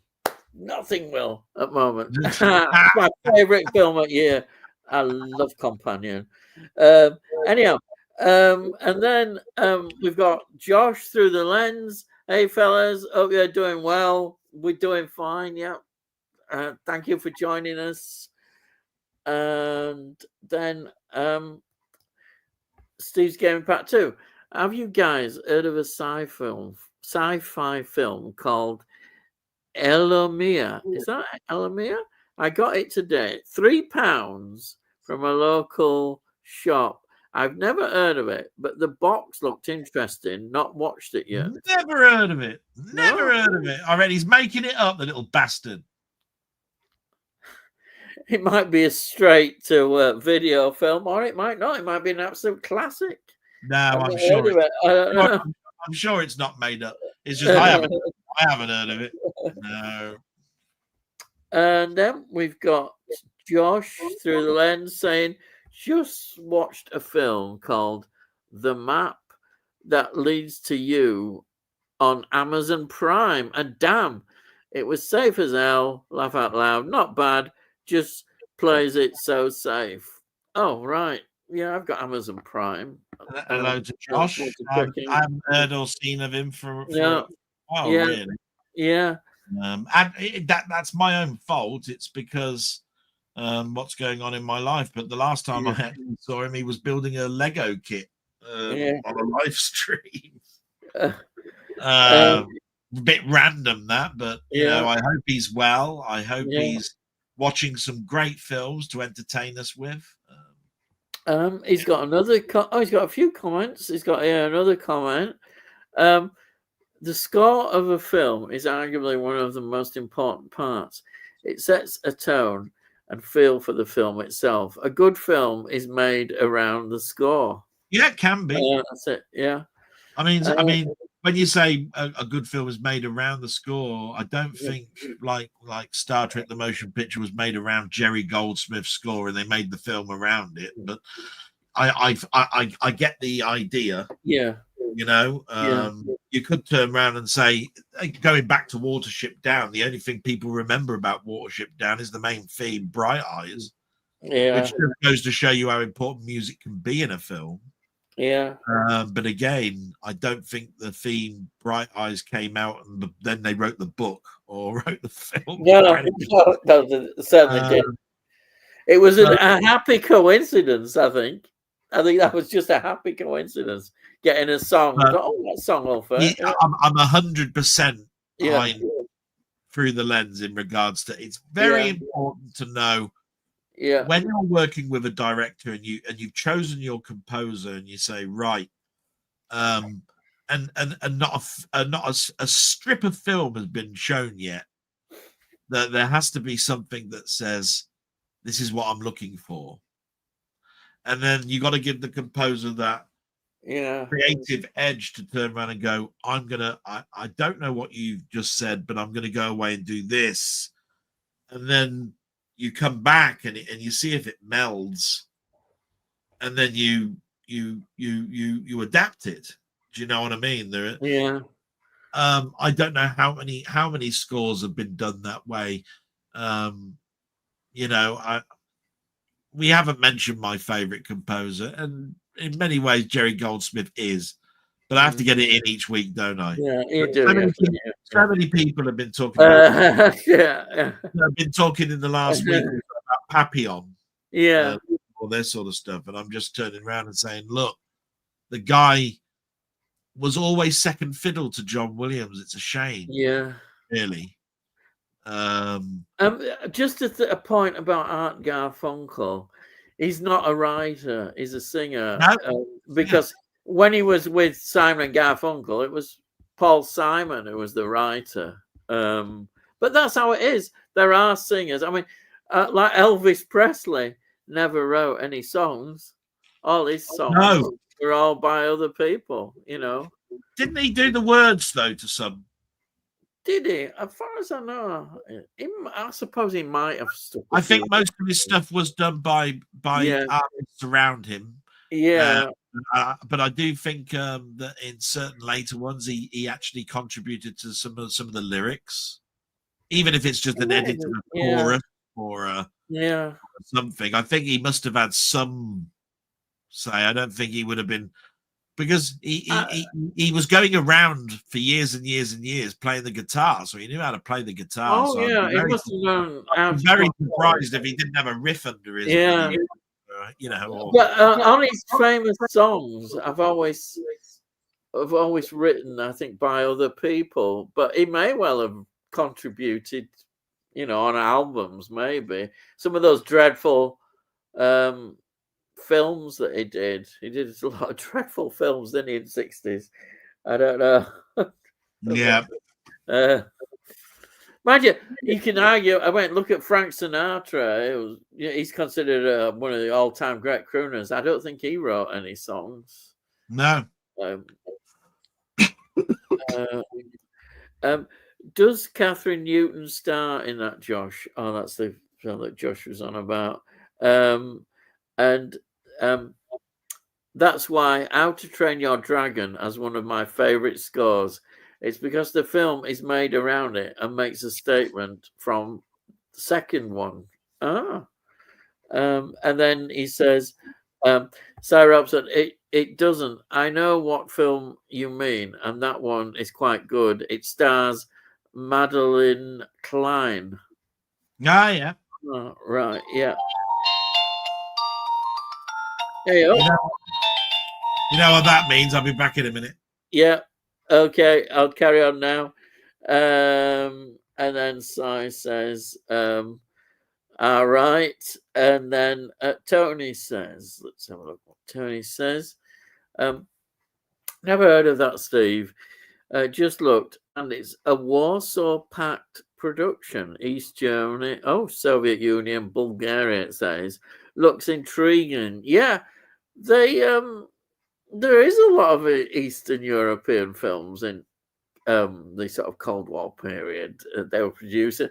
And of course, Soviet cinema, there was lots of sort of, I suppose, propaganda kind of films that were made, but are quite well thought of as well nowadays. I think that's the same with East German films as well, which maybe were all propaganda. There probably were, because certainly Germany has a history of filmmaking going right back, you know, to early days of films. But of course, I suppose it's a political thing that people, they realize that, you know, through film you could get across certain messages, and certainly the communists would be doing that to the population.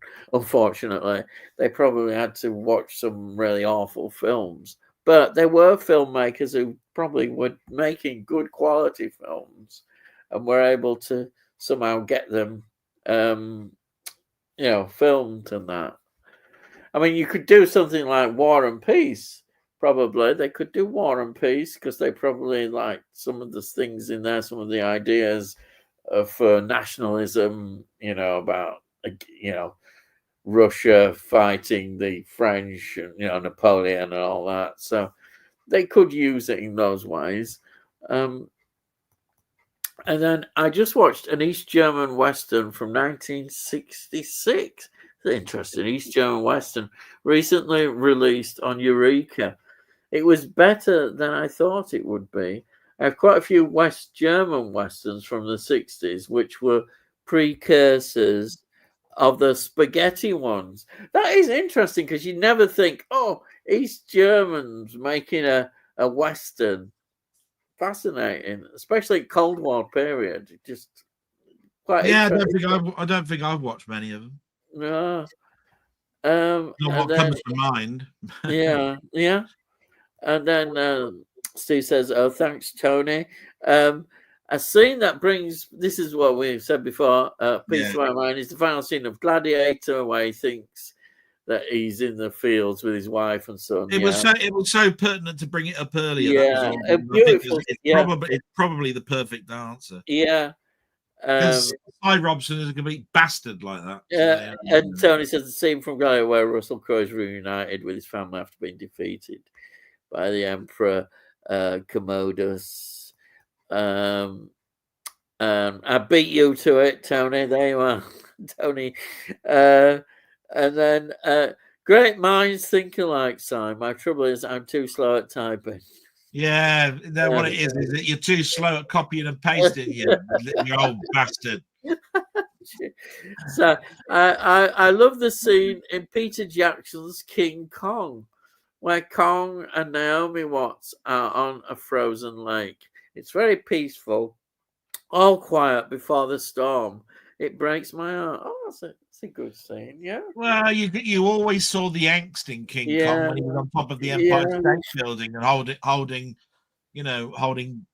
Faye West. Was it Faye? I've forgotten her name. Faye Ray. Faye Ray, that's it. Yeah. I mean, the angst on Kong's face. Yeah. I'm gonna die, and I love you to bits, and he puts her down and falls off. It's very powerful, especially back then. Wow. Yeah. Yeah, that's true. Nothing to be taken away from Peter Jackson's version. Yeah. I mean, I was so enamored with Peter Jackson's King Kong. I thought, wow, look at these effects. Jesus Christ. Yeah. And it was one of the first HD. In fact, actually, it was probably the first HD film I bought. Yeah, it's a very early release. Peter Jackson. It came out at a time where there was HD and Blu-ray, and you had to choose between the two. That's right. And I had the HD edition because I'd bought an Xbox 360 with a HD drive. Yeah. And it came with it. And even the game came with it as well. Yeah. This is where I'm talking about games and films go together with me. It's amazing, really. But King Kong was that brings back memories all the way back to HD. What your first HD? What was the first HD film? What was the first night? What was the first 1080p film you bought? You know what I mean? Yeah. I'd like to know that from people who want to start typing things in. Yeah, anybody got any? You can put that down, yeah. And then Tony says, "Thank goodness the rants are back. I was suffering withdrawal symptoms." It's only because you're back. You've been away, you miserable bastard. We've been here. We ain't got nowhere. You. This is an interesting choice. It says, Sai says, I found peace with the end of 7. Yeah, I told you. I said that's a weird one, isn't it? Yeah. I didn't find peace at the end of 7 at all. Yeah. Jesus Christ. Well, that had in the box and what might be in it. That was peaceful. Jesus Christ. Oh, this is good. Tony's vindicated my says Raven is a member of the Crow family. Ian. It is. I can use the Raven. Yes, the Vincent Price. Edgar Allan Poe. Yeah. Oh, brilliant. Yeah, I'm happy now. I found that. Yeah. Right. If you think I'm going to start bringing things like Manimal into it, right? No, don't mention that. I'm not. Steve's Game Part 2 says, I have the complete Budgie collection too. I love it. I watch it often, really. That's great. Great stories. And Ian Cuthbertson was so good in it too.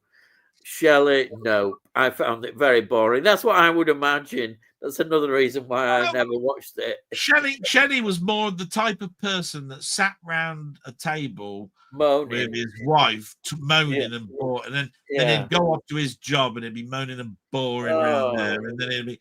Yeah. But it's one of those things where it was a character thing. Yeah.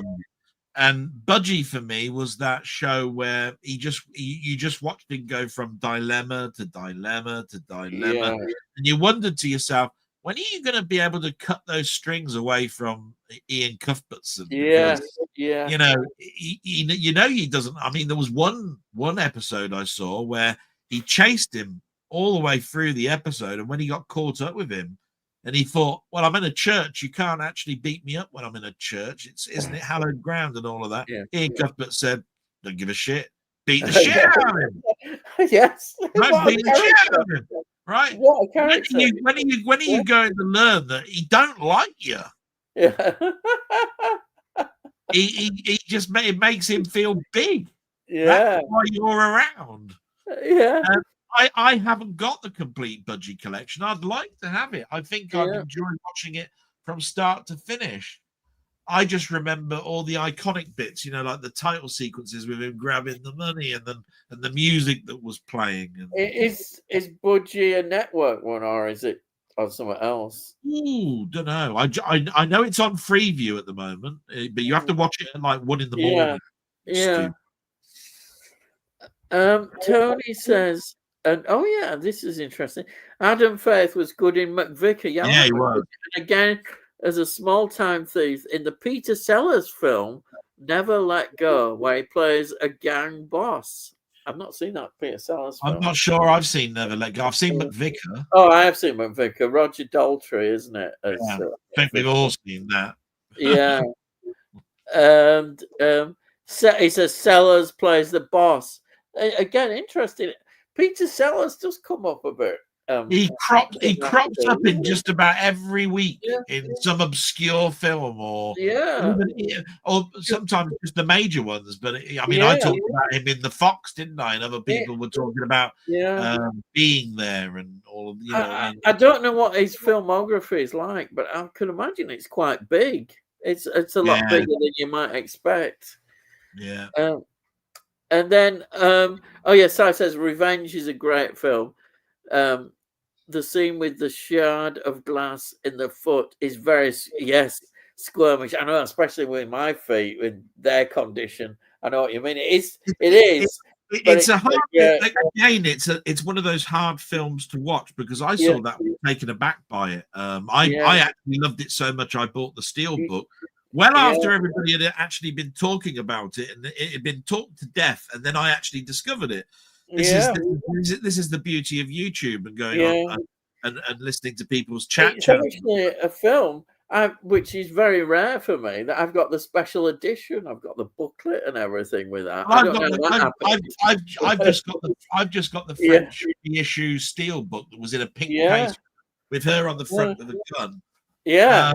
But I do remember that scene, because with that glass that he had to pull out of his foot, he had to then put his foot on the accelerator to try and get anywhere with it.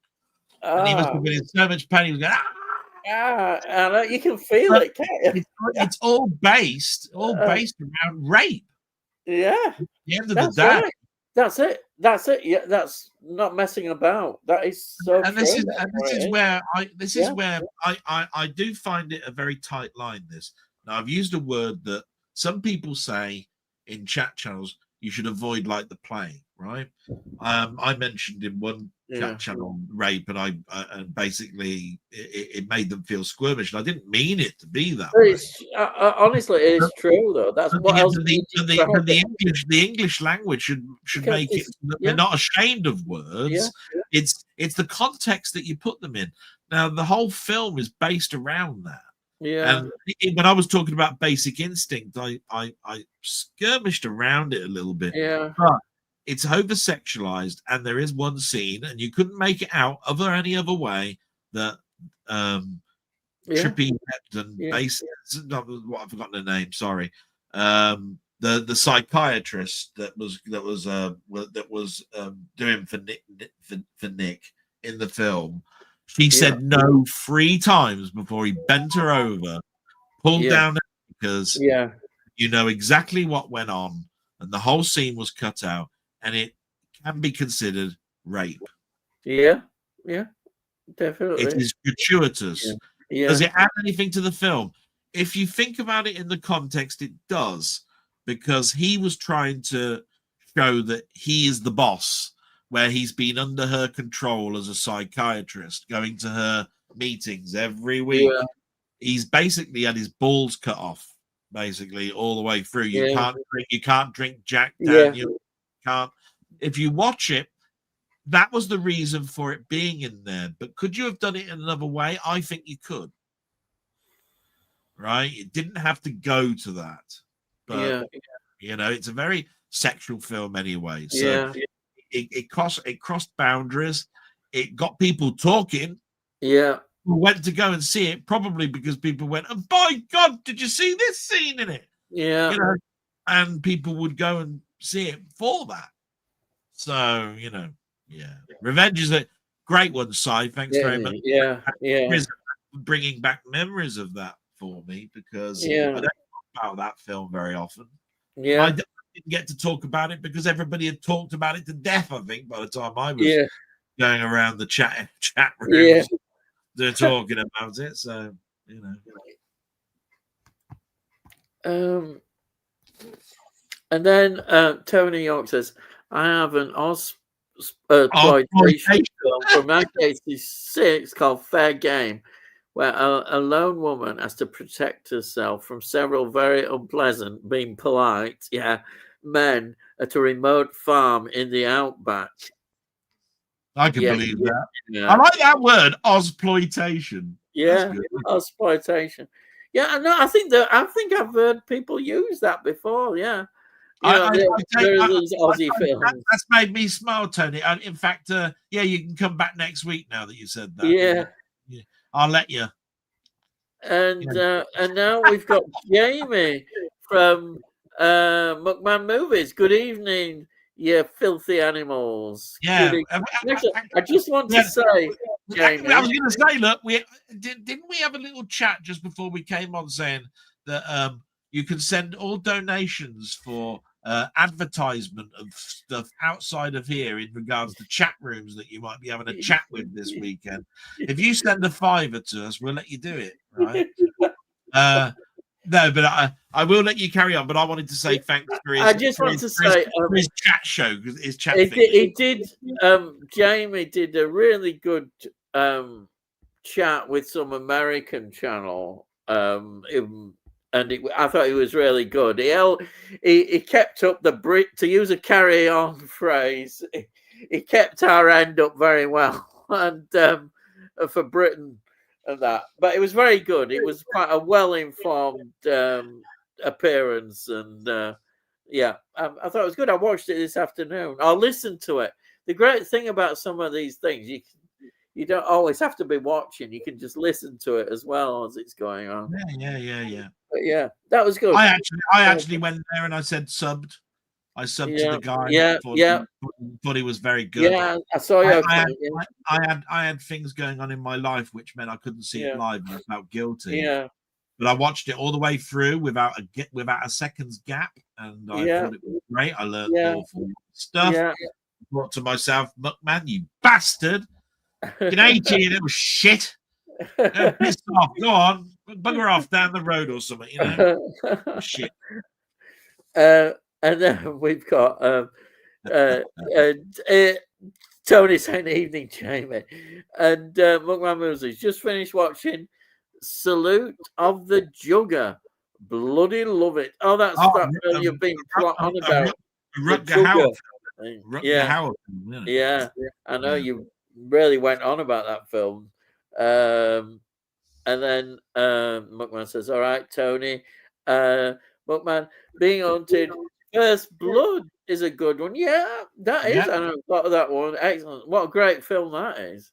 Absolutely brilliant. The best of all those series of films. And I think I'll tell you what. There's so much YouTube chatter at the moment in regards to this prequel. Oh yeah, we mentioned it ourselves last week. Yeah.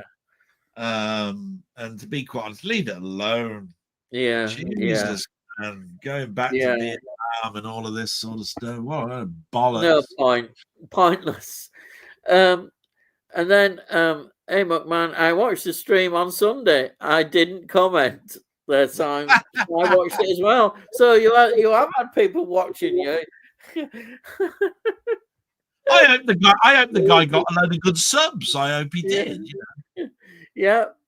And Tony says the birds want an answer to a film with a crow not being hunted.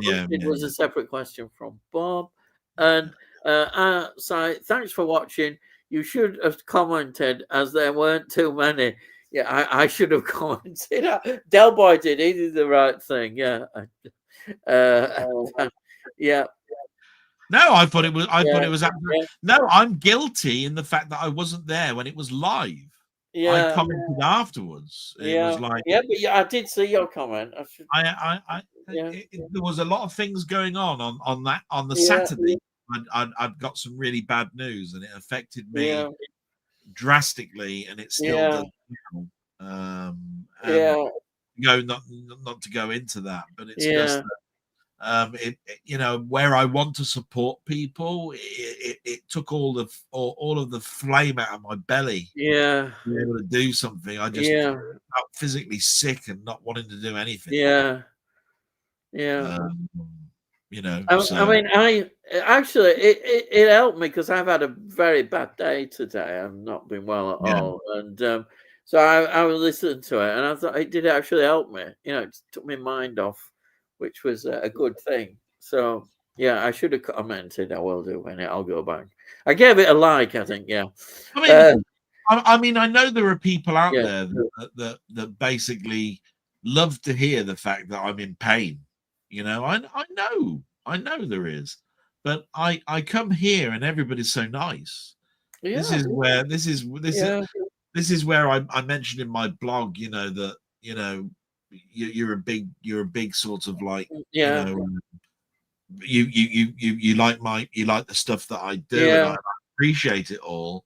It should never be, oh well, I've got to keep going because Delboy needs me. But I do understand that might be one reason. But I like to think that we come here because we like to talk amongst ourselves. We do. Yeah.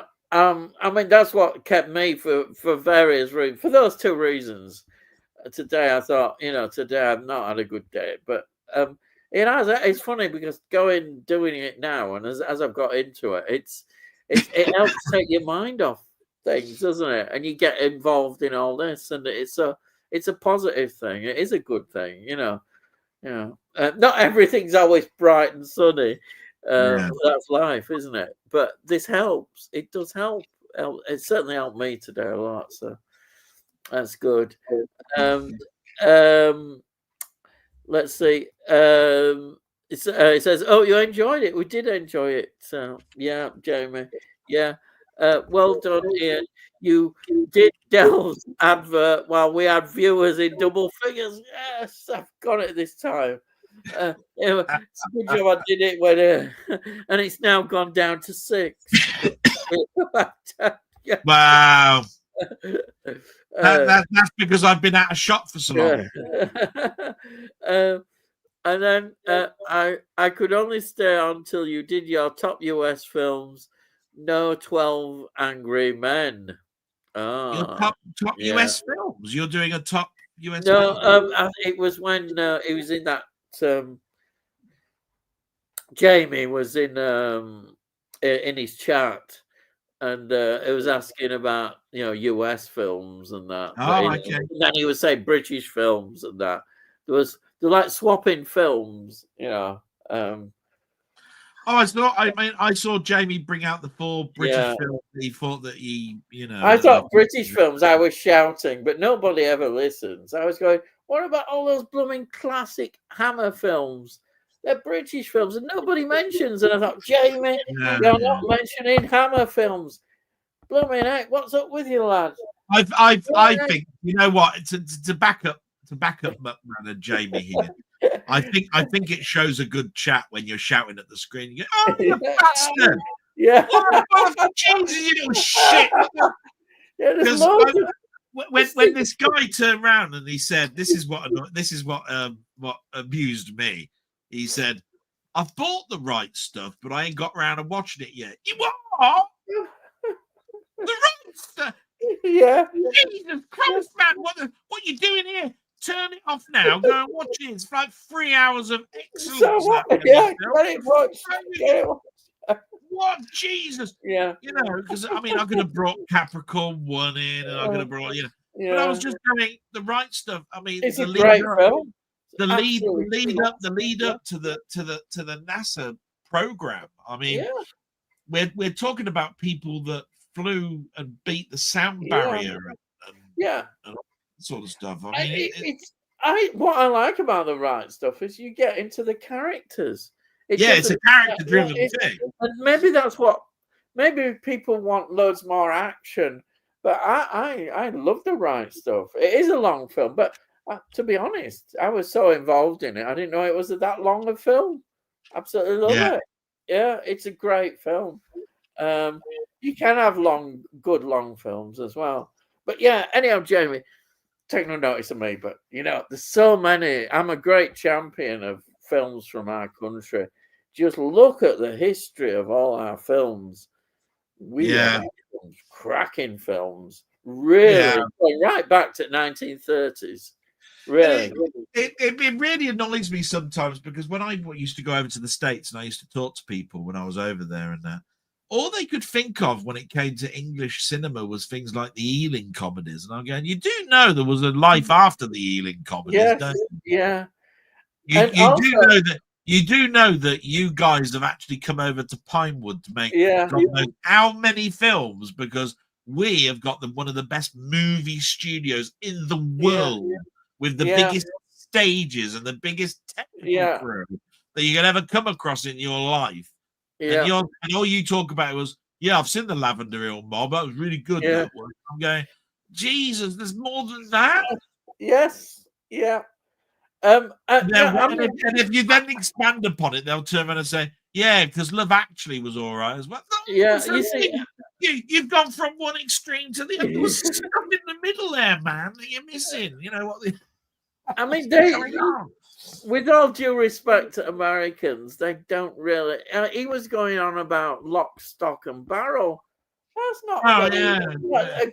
Actually, I'm not a massive fan of Guy Ritchie and stuff. And to me, I was shouting. I was going, "What? There's loads of brilliant." Didn't he turn around and say he had to have the subtitles on because he didn't understand what the I was going,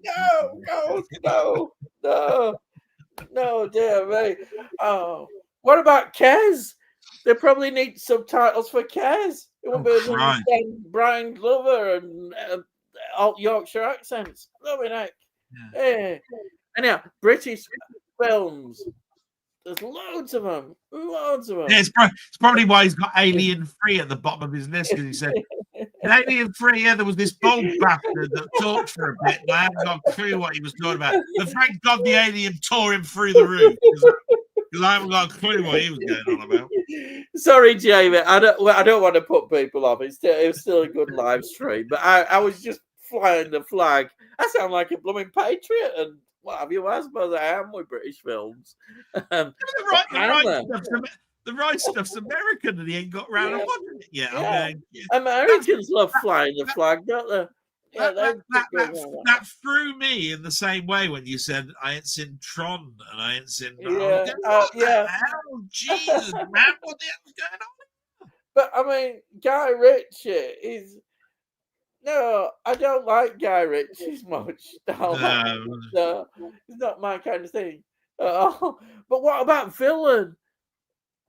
Classic gangster film. What about gangster? What about villain? I was on about that. Anyhow, right. And then James said, I decided to choose a film from the last 5 decades, and I like some films that don't normally get a mention. No, they were good. Yeah. No, that's good. It's all right. Yeah. Don't worry. It was just. It's just I'm such a champion of Hammer films, and I suppose I wasn't disappointed by each film from each decade. It's just, I suppose what it is because I'm a big fan of Jamie's.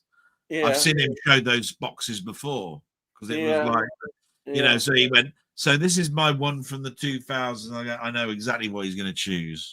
Yeah. Right. And he was like, told you. Yeah. I knew that was going to cut. Yeah. There's stuff, Jamie, in the 2000s. You don't have to keep showing that bloody same one. Let's be fair to him. His Asian films are very interesting. We don't know nothing about Asian films, but I was saying, lad, get the British film sorted. Hey, come on, lad. You can fly the flag a bit better than that. I mean, I was amazed at how many actually Asian films I've seen in that list, because I've seen Old Boy and I'd seen, there was a number of. I was going down the list and I was going, I've seen that. I've seen that. Oh, I'm actually doing all right. In the first 10, I must have seen 2, and I'm going. Yeah, but it's just, when you saw 40 of them and you went, oh yeah, what the hell that is? You've lost me now. Know what the hell those are? I was going about The Eye. What about The Eye? Yes, The Eye. Oh yeah. I love The Eye. Right. And then Voyage to the Bottom of the Sea. Yes, it was because I couldn't work out what it was. You duffer. And then it's not coming up. Oh, it is. Yeah, Tony, Voice to the Bottom of the Sea again, repeat it. It was clicking no out there, having a good laugh there. It's bloody obvious to me. Just because you've got a brain like a 30-year-old. Yeah, I know I'm only joking, man. Yeah. It says, I wouldn't mind, but Ian's just watched it. Yeah. Yes. You should watch the rest. I talk about some good Asian films that don't get talked about too. I watched it all the way through. About watching the rest. I watched it all the way through. Yeah.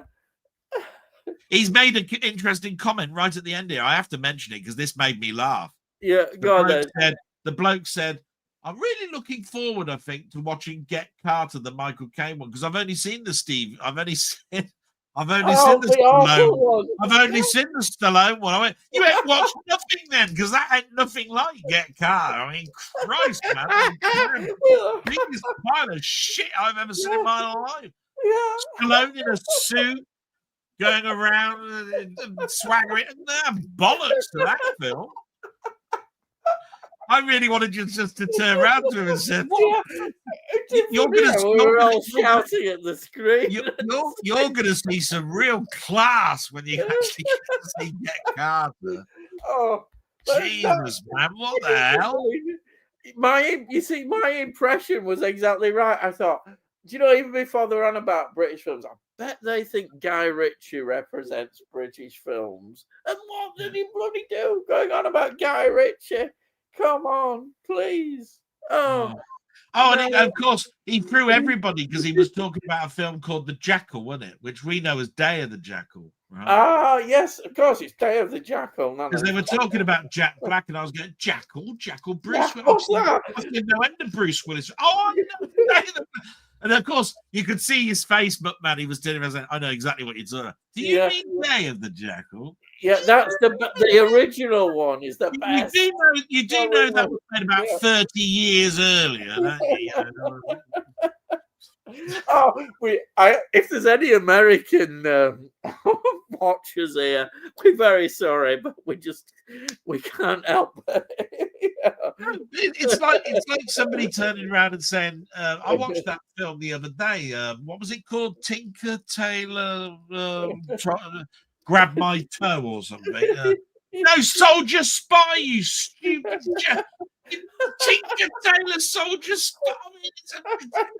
How important is that film to cinema? Jesus, I'm like this. And I love that guy. I subbed to him. I thought he was absolutely brilliant. Oh yeah, I did. I thought he was He great. entertained me all the way through. He was. I thought he was articulate. It's just he was an American with his viewpoint, and it was a predictable viewpoint. But I still liked him. Yeah, it was predictable. I put Get Carter with Stallone in it lower than Stop or My Mom Will Shoot. If anybody wants to know, it's below Stop or My Mom Will Shoot. Yeah. Right? If you want to think about going and watch it, by all means, knock yourself out. Right? But I tell you what, if somebody was to turn around and send that to me in the post, it'd be a flipping coaster. Right? If it turned up here. Really... I know what it should have mentioned. The Wicker Man, the remake. Christ, that would have been it. I mean, look how bad that is. Nicolas Cage's one. Yeah. Oh. It's terrible. Yeah. Oh dear. And then we've got Joe says, sad about Terence Stamp passing away this week. I watched The Collector as a bit of homage to him. What is your favourite Terence Stamp film and why? There's obvious. There's the obvious one, isn't there? Yeah, mine's obvious. Yeah. You know, if I was to name some, I don't know if I'd be getting them right though. But he was in Legal Eagles. I liked him in that.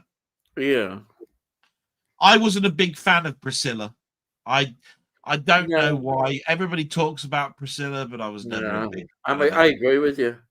He was in Alien Nation, and I thought he was pretty good as that. Alien Nation, what a film. Great film. I think he was good in that. I think he stood out, even though there's a couple of fantastic people that are in that film. Wasn't he in Last Night in Soho? Yes, he was. Yes. Oh, yeah. That would be top of my list. I think. Yeah. It's definitely in Last Night in Soho. I know he was in things like that sort of like Peculiar Children. You know, that Peregrine and the Peculiar Children or whatever it is with Eva Green, but I can never remember the correct name of the title for it. He's been in a lot of films. I used to get him mixed up with Malcolm McDowell, you know. Oh. I don't know why. Back in the early days, I was just getting him. But how can you not love Bow Before Zod? You know what I mean? I mean, he had a presence.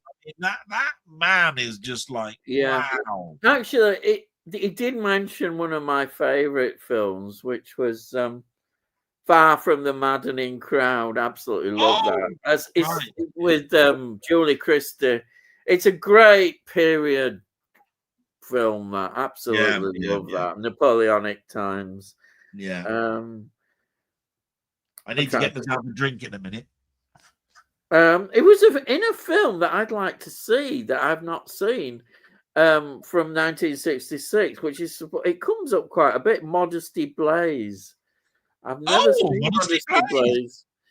That he was in that, and that comes up as quite an interesting 60s film. I am looking at these things here. Oh, he was in Wall Street. Was he? Yes, he was. Yes, yes, he was. Yeah, Wall Street's a great film. You see, I remember Wall Street and I remember Legal Eagles because they're all in that sort of like early 80s. Well, there was that 80s type thing. I remember Legal Eagles because I was into that sort of like type of film at the time. Yeah. You know, that one would have been around, you know, courts and all of that sort of stuff.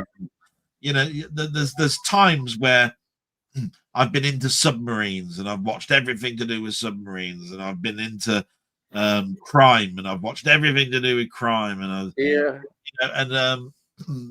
you know, Legal Eagles sort of like sticks out for me, even though I don't think he was in it for much. Yeah.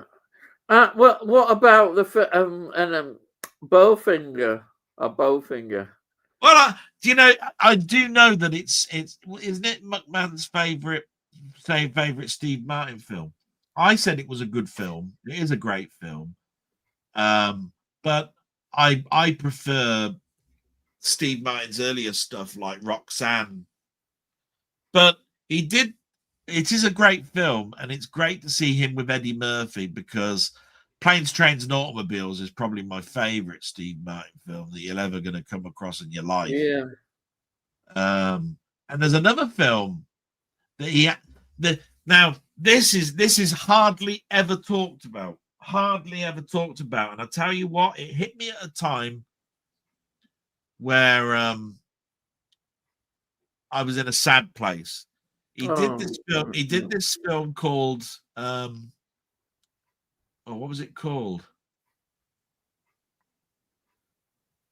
He had a little child in it. Oh Christ. It had a Cliff Idleman score in it. And it's based on Silas Marnier as a book. Oh, I'm gonna have to look it up now. Pisses me off. You've all pissed me off now, because it really was good. Wow, to me it was good, but nobody talks about it. I also, it's interesting. He was in Red Planet. You remember the Mars films? Oh yeah. It's in that. It's in Red Planet. There we are. A Simple Twist of Fate. Yeah. Oh right. So in A Simple Twist of Fate, he basically had some really bad news. His wife died, whatever it was. He turned into the miser at the end of the street. People, the kids would run past his house going, "Don't go there, boogeyman," all of this sort of stuff. And every time he did a job, he would get paid one gold coin. And he put that gold coin into his little box, and he kept it because he's a miser. That's what Silas Marnier is, Then a little girl falls into his life. She crawls through the forest, gets into his house, and that's because a junkie wife died, and he wanted then to adopt her. And it's a really, really good film, but nobody talks about it.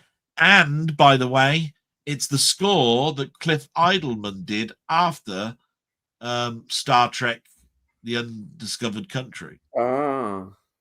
And the score to it is so moving. Oh my God. Actually, I've got to put that score now into my playlist. Bastard. Brilliant score. But anyway, there's one more film I'd like to mention. It's a film 1967. It's a Ken Loach one, so it's a kitchen sink drama, which is Poor Cow. It often comes up quite a bit. It's from 1967. Yeah. That's probably not mentioned a great deal. It's a British film, so I'm promoting British films again. But that's 1967, Poor Cow. Yeah, because we went off topic a little bit, didn't we? Yeah. I could spend the whole evening talking about Steve Martin. Yeah. I mean, Dead Men Don't Wear Plaid, and Man with Two Brains. Yeah. It just goes on and on and on, and every single one of them I watched, and I took out of the video store over and over and over again. And some size just mentioned there a film that nobody talks about, LA Story. What a film. Yeah. Victoria Tennant was in that film, and I remember seeing all of the signs that came up for on the motorway.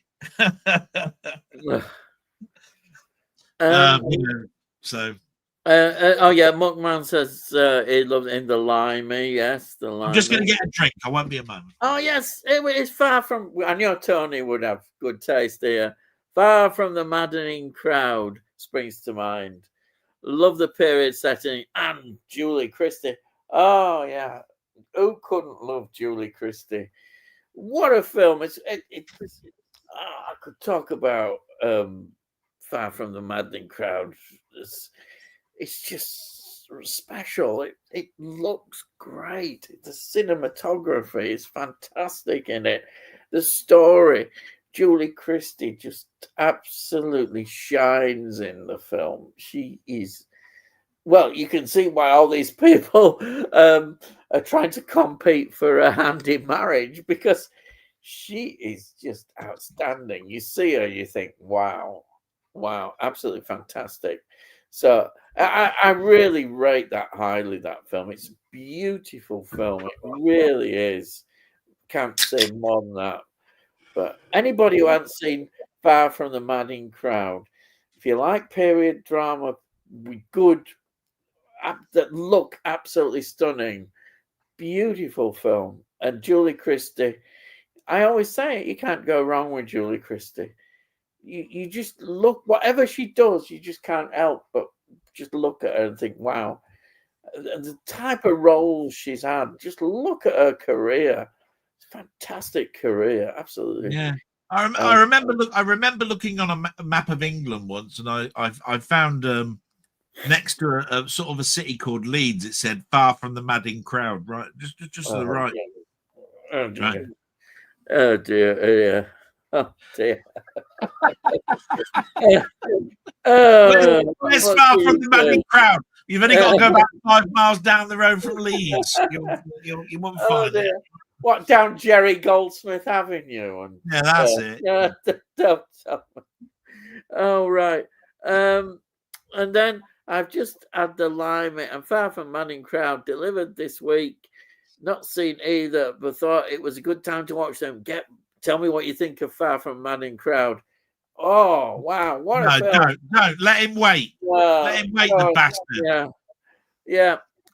And then he's on about he was fantastic in Priscilla, Queen of the Desert. It's a film that I was never enamored. I was never enamored by it. I remember Barry Norman doing a review of it and showing all of the scenes of the desert and then going through with the trail of vehicles going across the, and I was going, I'm not enamored by this film at all. I know it sounds terrible, and I'll certainly if I get shot or something, but I don't like seeing men dressed up in women's clothes and all that sort of drag artists kind of thing. Don't start looking at the history of Danny LaRue then, or anything like that. No, we don't want to go on there. I had enough from my mum and dad going about Danny LaRue. But when the red robin comes bob. Oh no, please, no, not for me at all. My nan used to love Danny LaRue. He had a pink Rolls Royce. He had a nightclub, didn't he? He had a nightclub as well. Yeah, I loved the way my mum always said, oh, but he always comes on at the end in a suit. He always comes on at the suit just to say that he's a man, as if to imply that he wasn't gay or anything like that. Yeah. The logic is so funny. And then he says, he's menacing in the Limey. Yeah. Maybe we should all watch Far from the Madding Crowd and talk about it. Yeah. Oh, sorry, I didn't read Jamie. Sorry, Jamie, you'll shoot me. I like Bowfinger too, but it's just a minor role as Eddie Murphy's shrink. Yeah, sorry that. I missed you out. Yeah. And then a personal favorite film, Alien Nation. I agree. What a film. Yeah. What a film. I'll be watching such great ideas in there, like the aliens getting pissed on sour milk and all that sort of stuff. It's just a good and TV series. I enjoyed that as well. Yeah. He says, I'll be watching the Limey soon. Very eager to rectify that misdemeanor. All right. Who's misdemeanor? Misdemeanor. Yeah. Terry Stamp plays a man with the mind of a small child in the mind of Mr. Soames. Some great acting in that, with good support from Robert Vaughn and Nigel Davenport. All right. Good actors. And then let's put a thumb up there. And not to mention his portrayal of General Zod, when he was that, was for a 7-year-old scary. Yeah. Yeah, Superman. Bow film. before Zod. I used to say that all the time. Brilliant. Bow before Zod. Yeah, absolutely. It's on Indicator, Jamie, that film that I was on about. Is it The Mind of Mr. Soames? Yeah. And then I really enjoyed his performance in The Collector, a very cold and unhinged split personality type of performance. It is very unhinged, I think, in that. Yeah, it gets a lot of praise, does The Collector. Maybe, I think, maybe overdone. I remember I did a review of it, and I can see why people do praise it, but the film was easy. I don't know. It never quite got to me as much as it did some people. And he says, "Sorry, I've never seen The Collector." Samantha Egger was mesmerizing in The Collector too. Yeah, she is. Yes, she's okay in it.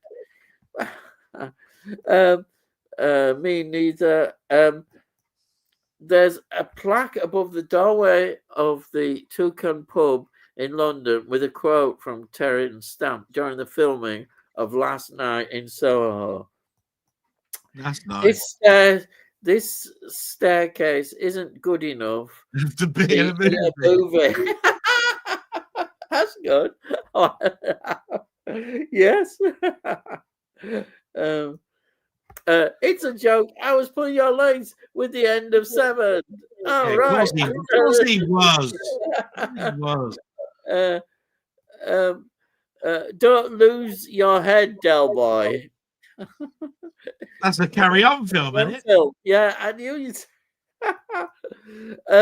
Can't remember the first Blu-ray I got. First DVD was Reign of Fire 2002, about the dragons being released from deep hibernation during building work in modern day London with Christian Bale.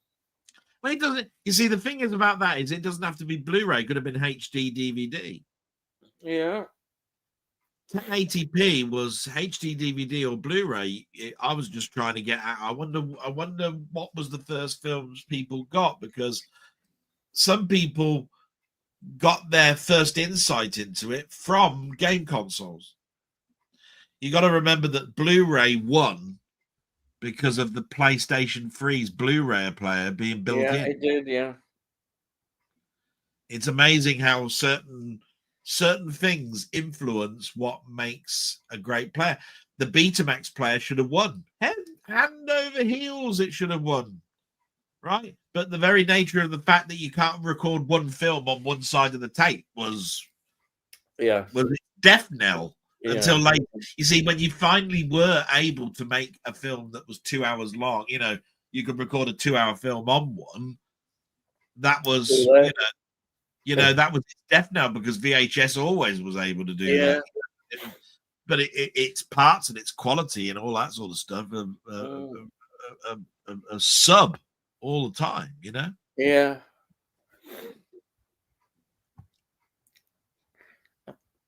Yeah, my first DVD was The Five Doctors when it came out.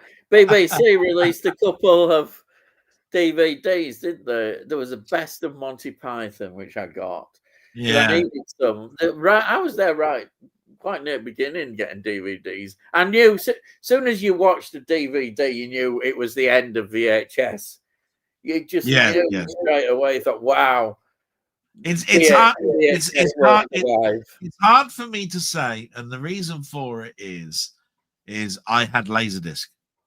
Oh, so I was buying VHS and I was buying Laserdisc. And when I moved to Manchester in 1998, DVD was just coming in. Yeah. And when I went into a store that was just selling TVs and stuff. And I went in purposely, actually, to buy a new amp, surround sound amp. And he had over the left-hand side, these are the new DVD players. I went, yeah, but how many titles are there for it? He went, 8. Yeah. So I know But I can't remember what those 8 were. But I bought one. I bought one in the shop at the same time as me buying the amp. Yeah. They were blooming expensive, weren't they? DVDs were really expensive, weren't they? God, I bought at that particular time. It was a Sony 5.1 amp with speaker set, and it was a Sony DVD player, and I think I've still got it. I think I've still got that DVD player. And the DVD player was $4.99. Oh, that wasn't bad. I suppose that wasn't bad, but then it would be then the amp without the speakers. The amp without the speakers was £950. Ooh. Because were 500 with the subwoofer. No, the center speaker being the most expensive speaker I ever bought in my life. It was £150, I think the center speaker was. Center speakers are notoriously expensive. They're the ones with the biggest shield, the biggest magnetic shield you'll have on it, right? Yeah. Because it's the one that the main speech comes through, where the ones are, satellite speakers, and the subwoofer is just basically a big bass drum. But I tell you what, I remember when I got my new amp out, the first thing I played, believe it or not, was Superman the movie. Oh, right. Yeah. And you know why? Because of the title sequence, where the words go, like this, and then when the Superman symbol comes on, it goes boom, like that, like that. Then it goes off in the distance. That was the first thing I tested my amp on. Oh, Superman the movie. Yeah, the first film, not Doctor Who, that I watched was Dune, 1984. Dune. Wow, good I watched choice. Dune 1984 DVD. I thought, oh wow! I couldn't stop playing it. Did you see I mentioned Dune in one of my shorts? Yes, you did get a mention in there. I thought I'll do that specifically for you. Yes, and in the same breath, I said 2010. Yeah, bugger. Yeah, I said, what about the 1984 one? Come on, lad. Yeah, not the new stuff. It was the 1984 one, you daft song. Yeah, 1984. I said in the same year as Starman, June came out. Starman. And 2010, the year we made contact. The year we made contact. Yes. Yeah. Right. Oh, I thought this. My budgie release is network DVD, so I bet you can't get hold of it now. Then. Yeah, I was going to say, I bet you if I go looking for it, it'll be about 60. First 4K was the BFI release of Get Carter. I wonder what my first 4K was. Wow. That's quite recent. That's very recent. Quite late. Huh? Yeah.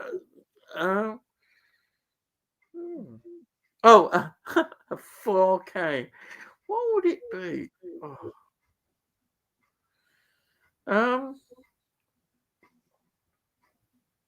I don't know.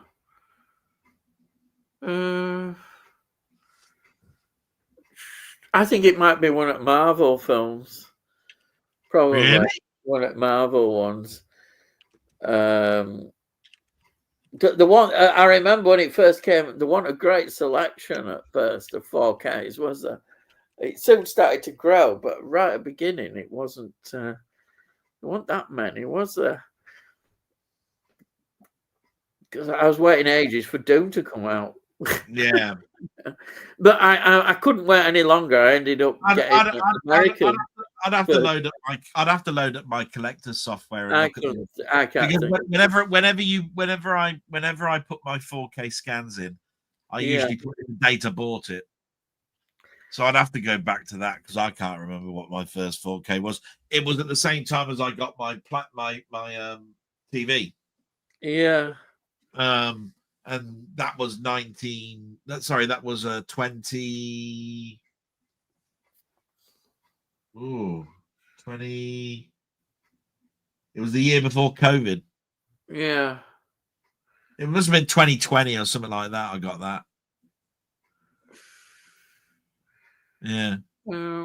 I can't really remember.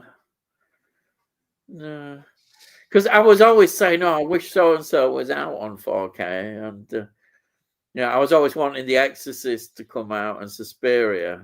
I remember.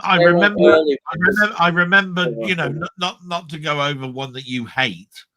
God, 2000. Yeah, that would have been an early release. 2001 was one because when you go on YouTube and people are talking about reference discs, as soon as you buy yourself your pristine TV, right? Yeah.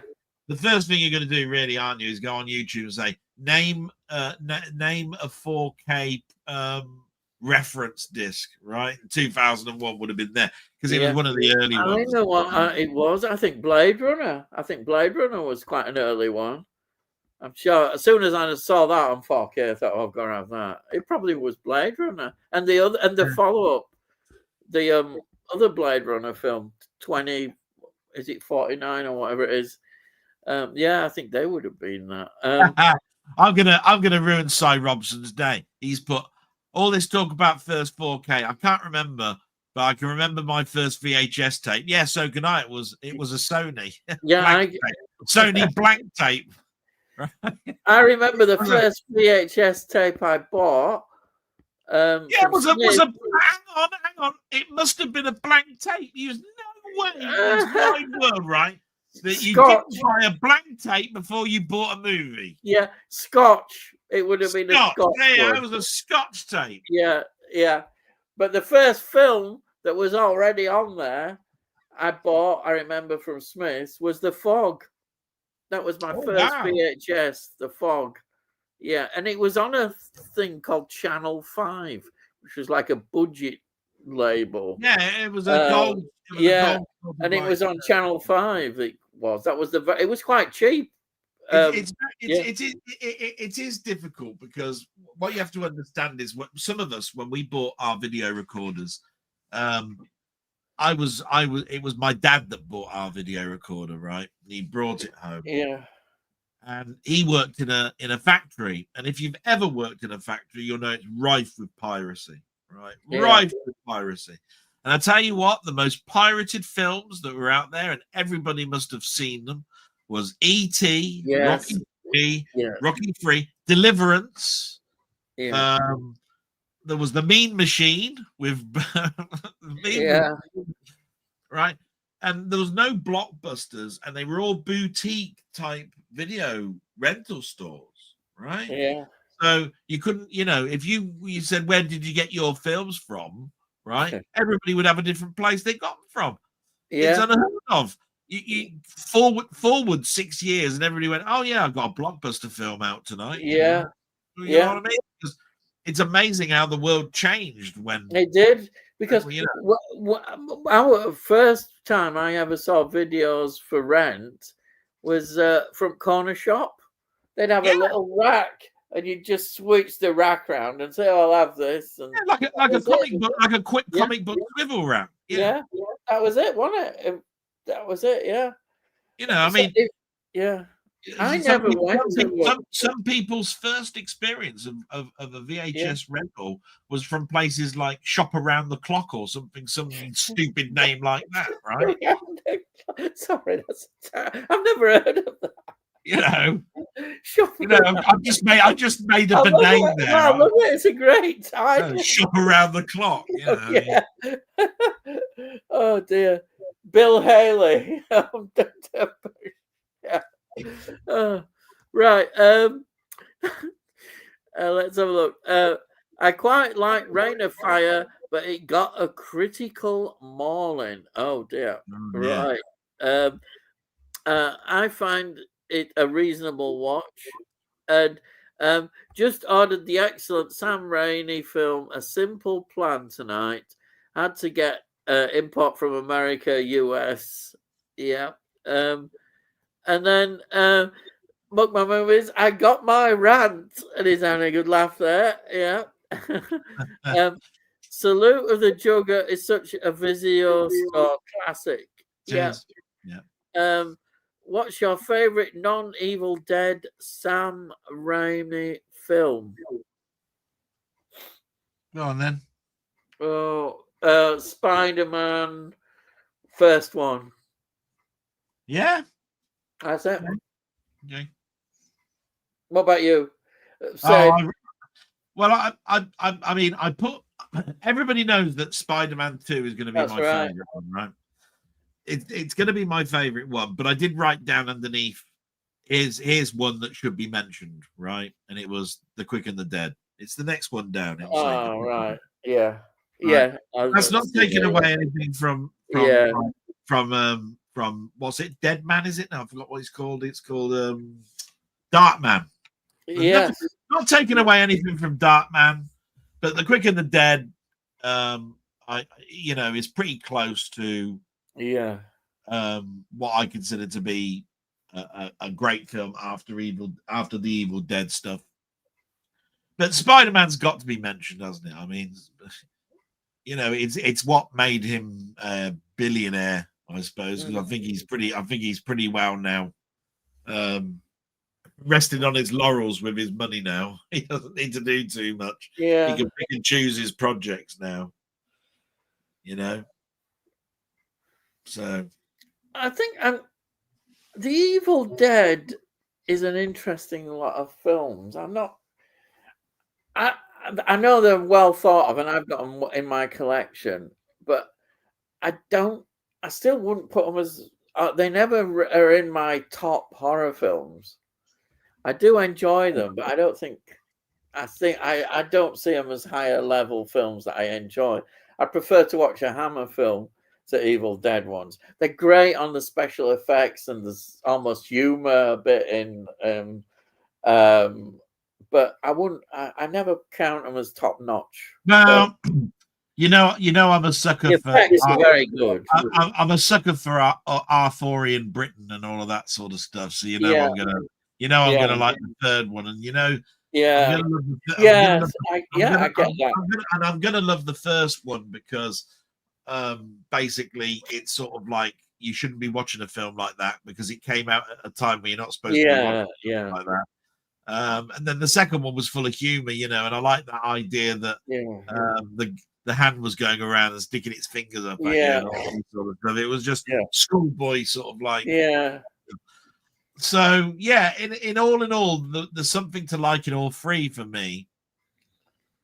Yeah, I can get that. I mean, I've got them and I can watch them again, but I don't. They're not ones that I immediately want to watch. Always, I wouldn't rate them as my best favorite horror films. Sometimes as well. I know this sounds bad in many ways, but it's not bad. Is that sometimes I just want straight horror. I don't want the comedy element in horror. Yeah. But I understand that. Yeah. Now I think he had to though with the rape scene. Yeah. Oh. He had to go down. He had to go down the route where he was doing something that didn't diversify away from the people that watched it for the natural horror of the film. Yeah. And then he had to do something that that brought in a light relief that basically he could probably get away with. I think though it's very difficult to get a balance, and I think the second film is unbalanced to me. It goes too far in one way, and then it goes back the other way, and it goes too far that way. But like I said, it's got you can see that he poured more money into it, and you know how much money. He went himself bankrupt, going around everywhere trying to get the money for that. So it must have been really difficult for him to go, do you want to risk it all again? And get the money in for that and make it a second one, which then instantly got him again money. and it must have been great for him because you can imagine the pressure because you got a second film. Yeah. And it was hard enough getting the first one off the ground. Yeah. You don't hear of the likes of Steven Spielberg talk about where he got the money from to do his first film. No. Or how he had to sell his house, or he had to mortgage this, or mortgage that, or whatever it was. Do you see what I mean? Oh, so that's why I'm so enamored by Sam Raimi. You know, he's come from that same background that what we talk about in our old days, Ian. Bands that actually had to go out and go and work in pubs and clubs. To learn that. None of this silver spoon. Oh, and I've won this at a Cannes Film Festival type crap. These people had to go actually blood and sweat and tears to actually get the out, and they could have lost everything. Everything. Yep. Yeah. And there's nothing glamorous in being in a beaten up van, which is where they all had to pile in with all the amps and the guitars and everything. You imagine, say you're a 4-piece band, and you've got this van, and it's a really crappy van because you can't afford much. Yeah. The back seat smelt of piss. Yeah. You know what I mean? It's like and you probably didn't get paid that much. Yeah. You probably, your instruments were rented, they were poor the next day. You know what I mean? It's like you're virtually having beer money. That's it. Yeah. Not paying much at all. You carried around a Vox organ because because that's all that you could actually afford. You couldn't afford the amp. You hope that somebody in the band had an amp you could plug it into. Now, nowadays, they'd have their CDs already that they've made up and can sell themselves. Selling with the T-shirt, the booklet, and the everybody does their own. Yeah. Right. Sai says, the best is Spider-Man 2 for me. And Spider-Man 2 is better than Spider-Man 1. Yeah. I would agree with that. And then Delboy says, well, my main one, Si. How could it not be? Well, I had to put it in because it's like how could I not? Yeah. I was this is back to his thing. I was so shocked Ryan hadn't seen The Right Stuff and Papillon. Yeah, Papillon, I agree with you about Papillon. Papillon's a great film. I think McQueen and Hoffman are just out of this world. And I agree also what you said. And I could never understand people saying it's too long. It sails by. It's such a brilliant study. I remember buying The Right Stuff on VHS, and I think it was on 2 tapes. Yeah. Both those films are really good. Absolutely brilliant films. Well done for mentioning them. Yeah. I agree about the English film, Ian. Yeah. Right. And then so look, talking of British films, Tony says, just watch. Oh yeah, the Titfield Thunderbolt, that comes up quite a bit. Don't remember seeing it before. Good fun, set in an idyllic English village. Yeah, that does come up quite a bit. That film. Yeah. And my 5 British films would have been totally different to Ryan's. Yeah, I would imagine they would be. Yeah. Americans don't know our films or. Doesn't bother me, Ian. I didn't have to choose the British films. I've had to choose American. I mentioned Villain to him after the live stream. Did you? Oh, good on you. Well done. Brilliant. I mentioned the original Get Carter, which he hasn't seen. I know it's hard to believe, but he's seen the Stallone remake. That's what I mean. I'm not turning the camera off. I'm just going to check the front door's locked so I don't wake my mum at 12 because it's getting close to nearly like 12 at night when we're going to finish. So that's fine. I'm just gonna lock. Just make sure the door's locked. Yeah. Oh dear. Yeah, imagine living in a world where the Stallone film is the only one that you've seen of Get Carter. You think that's it? Oh boy. Yeah. There we are. Oh dear. Oh, silence. Yeah. Never seen the Stallone one. No real desire to either. No, I've only seen clips, and that looked enough to say no. I don't. Not interested. And plus, sometimes you do listen to what people say, and the general opinion has been very, very bad about it. You know how bad it is. Nah, neither have I.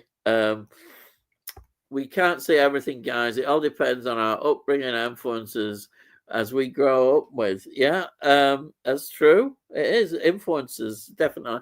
I guess if you live in America, when you're inundated with American films rather than films from abroad, that's true. You know, I mean, the American attitude would be yes. They probably think a lot of Americans at one time would probably think, well, we're the best to produce the best films in the world. Why would we be interested in anybody else?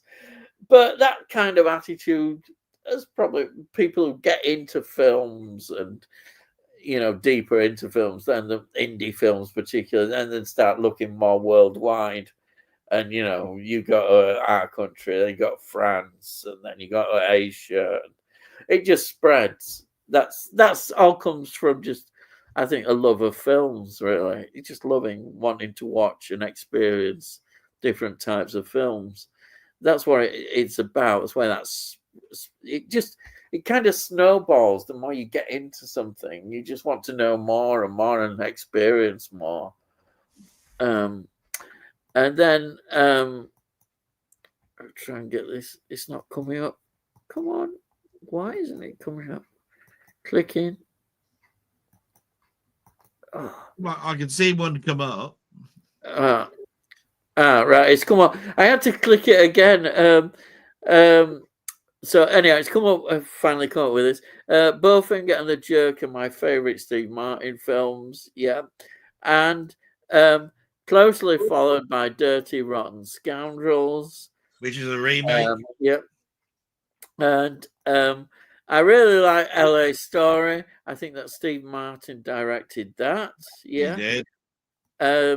And then Muckman Movie says, I personally think Eddie Murphy puts his best performance in Bowfinger as Kit Ramsey and Jefferson Ramsey. Just hilarious. It is. I mean, Bowfinger is it. I can watch it and really find it funny, and then sometimes I can put it on and go, it's good, but there's something about it that's not the Jerk standard. You know what I mean? Yeah. And maybe it's because Steve Martin at that particular time had done so many things like Parenthood and that he seems slighted a little bit. It wasn't manic, it wasn't this, it wasn't that, and all that sort of stuff. So I can put it on and have a laugh right with it. Yeah. In my mind, you know what I mean? And I've watched it. I must have watched it 50 times now. Yeah. I mean, that must show you that I like the film. Yeah, I know you do. Yeah. Yeah. We'll be it's just I look back and I go, Dead Men Don't Wear Plaid, and there's Pennies from Heaven he did. I remember Pennies from Heaven got slated. The man with two brains was more back to form. Yeah. Dead Men Don't Wear Plaid was ahead of its time and nobody got it. Putting him in with the main actors, and even the Guinness adverts, because you had what's his name, Griff Rhys Jones doing the adverts for Carling. Was it Carling Black Label or Guinness? Where they actually did black and white commercials where he was talking with Lauren McCall or whatever it was. Whatever it was. Yeah. It must have been groundbreaking, but at the time, everybody was slating that film. Yeah. I'm afraid that's how it goes. Monkman says, rewatch Priscilla. I thought it was hilarious. Yeah, I might do. I don't know. I'm not generally. It's not something I go out of my way to watch. But yeah. Danny LaRue was great fun in his film. No, Alan and Fred. 1970 film, I think it was. Tony Hawk never had HD DVDs, was relatively late coming to Blu-ray, probably after HD DVD had finished. Well, like I said, HD DVD died a death. Yeah. When basically Sony just turned around and said, we're having a Blu-ray player in our games console. Bang, that was it. And that killed it, didn't it? It killed it. Because they were heavily advertising the games console as being the multimedia center that you need in your with your TV. So not only did you have a games console, you had a music center, you had a Blu-ray player, you had, you know, I mean, at the end of the day, it was the start of the end for HD DVD. I've still over there. I've got my Toshiba HD DVD player, and I've actually got that, and I bought a HD DVD player for my Xbox 360. Oh, I actually got I've got 2 HD DVD players. Yeah, but and believe it or not, HD DVD was supposed to win, and the reason it was supposed to win is because you don't need to change any manufacturing plant to press them. Oh. Right. But when it comes to Blu-ray, you have to have a whole new pressing mechanism on how to make them, and a whole new software that needed to be written for the menu system.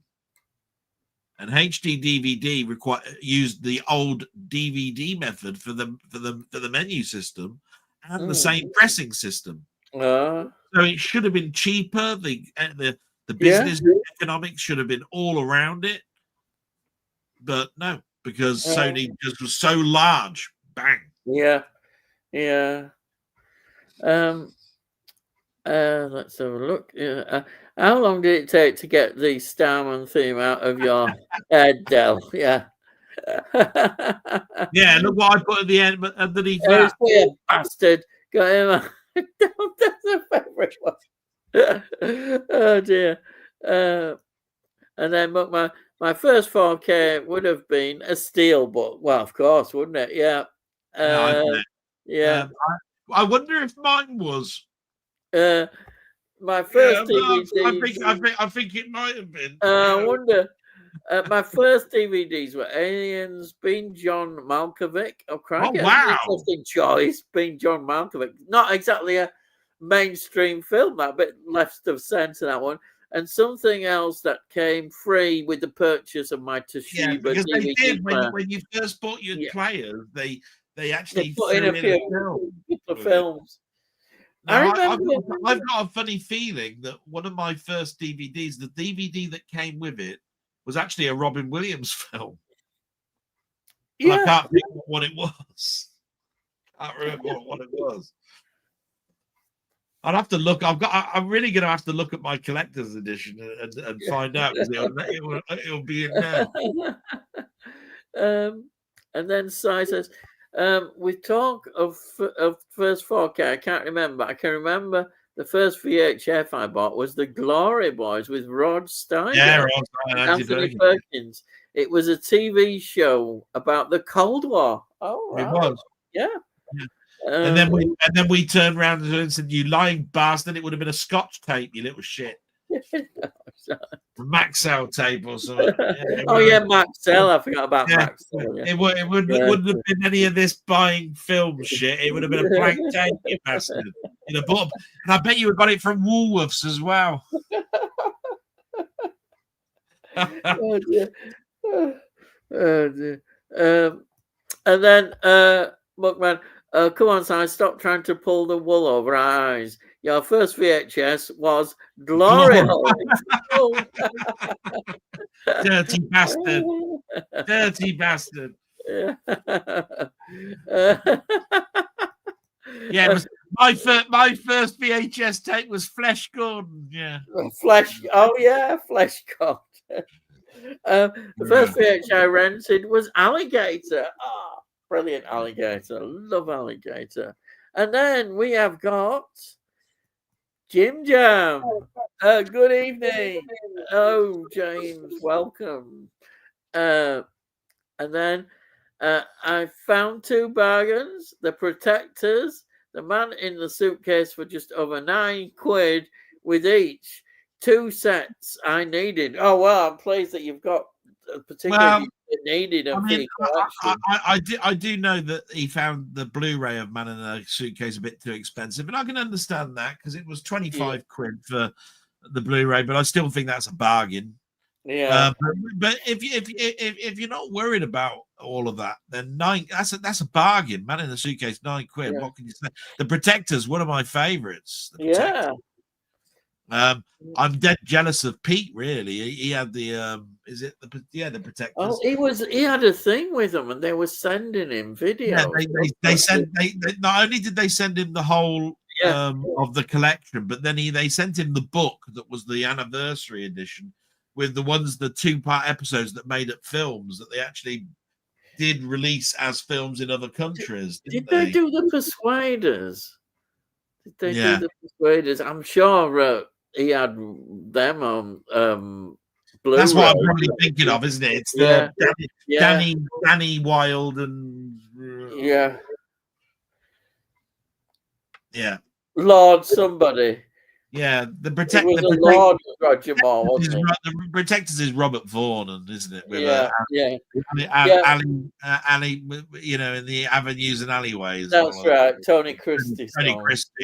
Yeah. Which, do you remember when I last talked about that? I turned around and I said, do you know what? The weird thing about the Protectors is, and I still stand by this, I'm pretty sure that every episode was supposed to be an hour, right? And was it? Every time you watch it, it's like how disjointed it is, right? Because it's like, oh, we got to do this job where we got to break into a prison, right? Then suddenly it's straight into the prison, and she's trying to get in or something, and then he's trying to get them out because they've been rumbled, and the whole thing's over in 30 minutes. And I'm going, do you know what? It seems like they've shot. I think they may have been editing them because I first came across them when ITV showed them late at night, quite late on. I wonder whether they did edit them just to fit into schedules. Honestly, I've never seen one where it shows this is the full hour-long version of it, right? But it's just that it seemed every episode was cut to shreds or edited down because it was so disjointed. And I found out that even people like Jerry Anderson directed some of those episodes. Did you know that? Jerry Anderson, who always turned around and said, I want to be a film director that doesn't do all the time, right? Actually did some of those episodes. The Protectors, yeah.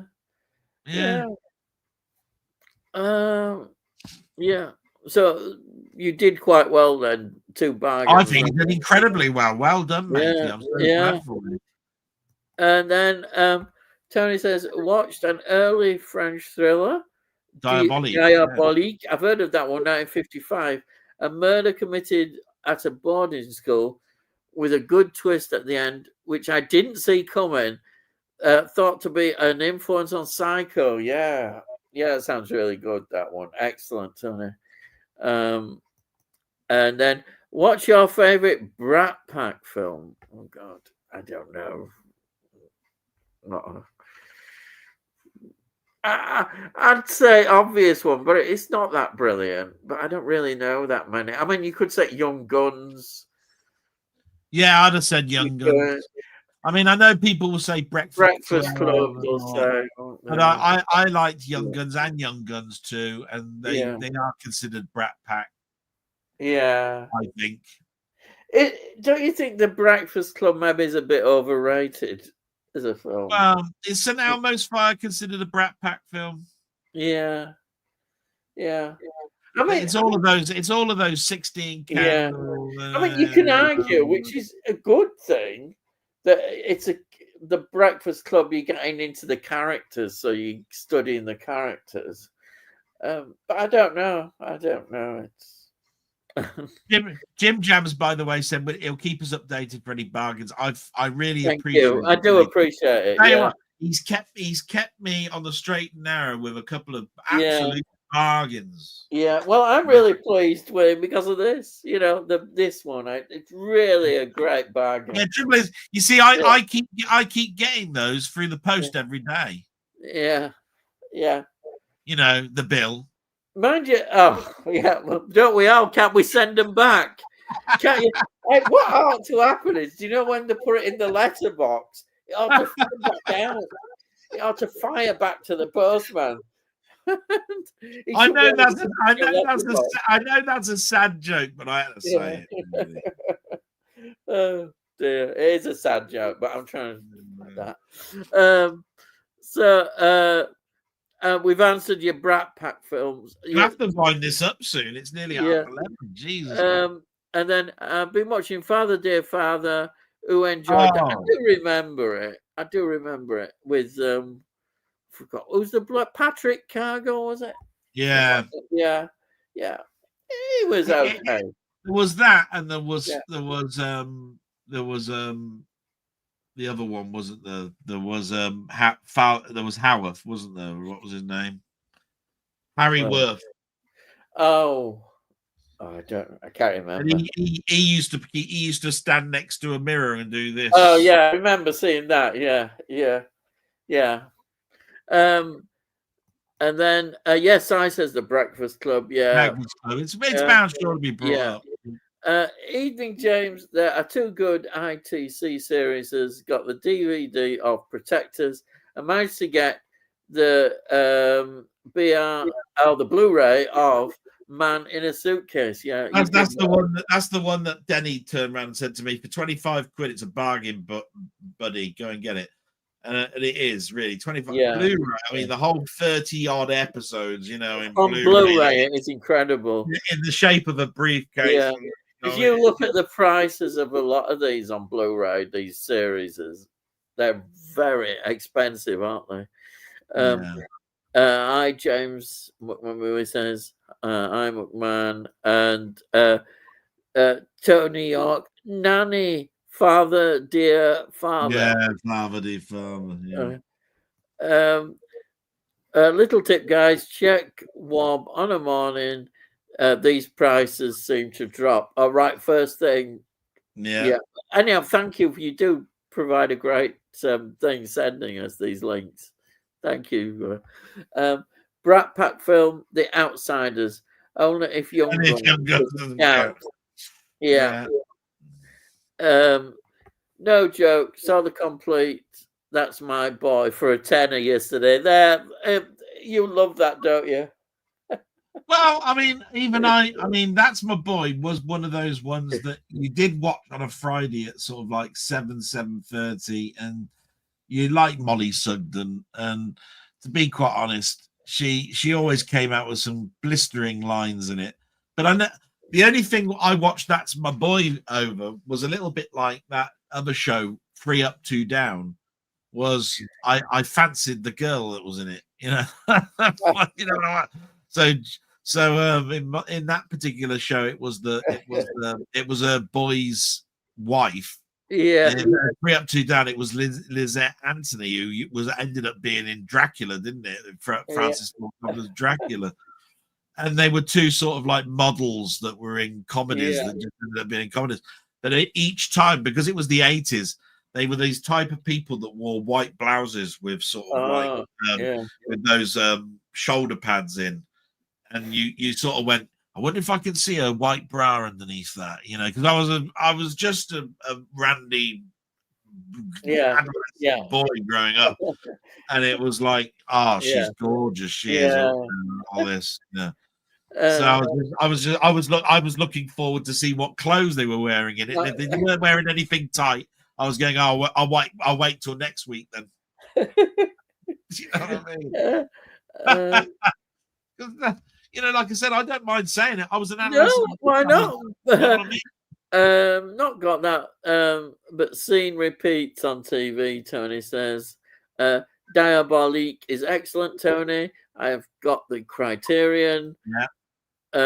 My first DVD was Deep Blue Sea. Oh yes, yeah. Which recently we've been buying on 4K, haven't we? I mean, yeah. Released, doesn't it?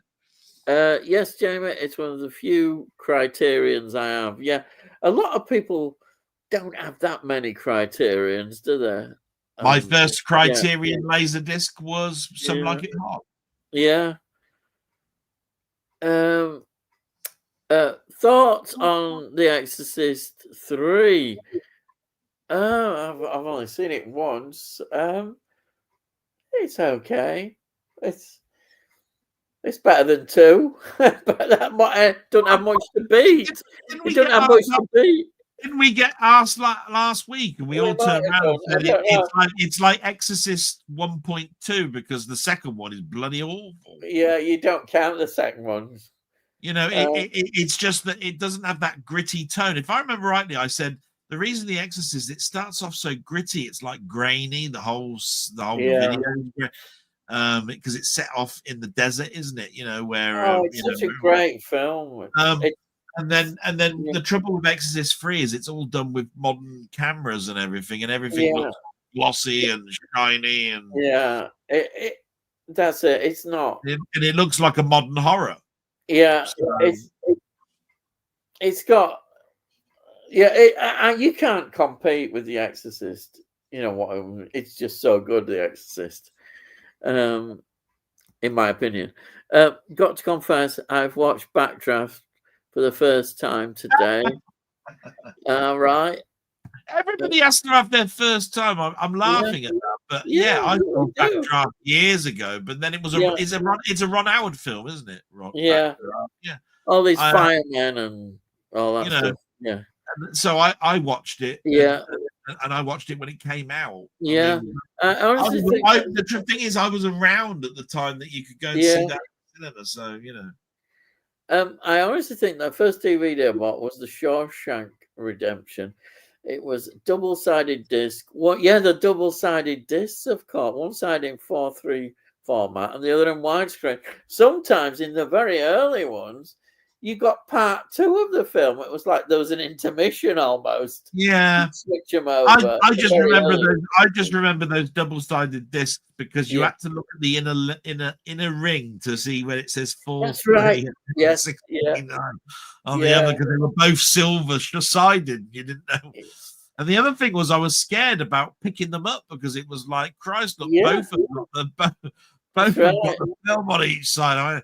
And some of them were in those, holding them like this. Do you remember the cardboard covers as well with the? Warner Brothers were good. Yeah, the cardboard ones. I remember having things like Contact. You know, Jodie Foster's was a cardboard one. That I've still got it. Plastic frame with a cardboard in it. Yeah. And then Lord Brett Sinclair, that's the Roger Moore character. Yeah, because I said Danny Wilde and I was Brett Sinclair, the other one, The DVDs of Protectors I have are only around 25 minutes per episode. Also, what we were actually laughing about is it seems, even though we know that they are purposely 25 minutes, it seems like they were like an hour and they were being cut down to this bastard version of 25 minutes that you see it because it was all over the shop. Yeah. With its cut scenes. He walked into the airport in one scene, the next scene he's locked up in prison in Spain somewhere. I'm going, how the hell did he get from there to there? I missed him. I only went out for a cup of tea. Yeah. And then Jay says, did notice that. Yeah. If you keep up, if we will keep you updated if any bargains for you. Thank you. Much appreciated. It's appreciated. Lysette Anthony Delboy. I said that. Yeah. I said that. I don't know the lady that's in That's My Boy, but Lysette Anthony was the one who's in 3 Up 2 Down. And I said that she ended up in Dracula the next time. Yeah. And he said, I wouldn't know this. She's on Hollyoaks now. I've never seen her. Yeah. And then Jamie, is she? She was also in Cruel. Oh, yeah, Cruel. Yeah. Oh, wow. Do you know what? She was, weren't she? Do you know I've forgotten all about that? See, you do have your uses, Jamie. Yeah. And Si says, I love Cruel, yeah. And it's getting a 4K release. Don't tell Delboy. No, we wouldn't do that. He's such a bastard, isn't he? He hate you, you little git. And I have to have my rant at him. And then that Jamie's having a good laugh there. And then we've got T saying, that's true. You have to have good fingers to pick them up. Old double-sided DVDs. Yeah. It is. It's true. You do. And that's the last comment. Oh, where's one more coming here? And that was very. Sorry, 99, guys. Do you remember though, Ian? That was also true for the very early HD DVDs because you bought the Star Trek original series first set, and that had the DVD on one side and it had the HD on the other. That's true. Yeah. I've got that. I've kept one of them. Yeah. I've still got the first season of that. Yeah. And the other thing was I bought the first season of Heroes on HD DVD. Yeah. Oh, right. 99 guys, and thanks for a great movie chat as always. Si says you're welcome, and then you make my night. Yeah, and then Tony says good night all. Thank you, Tony. He can bugger off and kick the cat down the road. Appreciate you being here. Thank you, and Jamie. Good night, everyone. Cheers, night, Jamie. Cheers, T as well. T. Yeah. Cheers, T. And then cheers, fellas. T. Thank you. And that's it. We're the end. Tony York, you know I love you. You know I love you, you bastard. Really. Thank you, Delboy, as always, for joining us. It's always good fun and it's a great escape. I feel much better than I did when I first came on, so that's good. Isn't it amazing? Isn't it amazing? That's what always happens to me every Wednesday. I just go, I feel so much better for doing that. Yeah. And then it comes and here we are. Yeah. So anyhow, thank you. And I'll let you say your farewells as you normally do. No, I always just say, don't we? Because we love the two runners, don't we? So, and it's good night from me. And it's good night from him. Good night. But I always say salute because of Frankie Howard.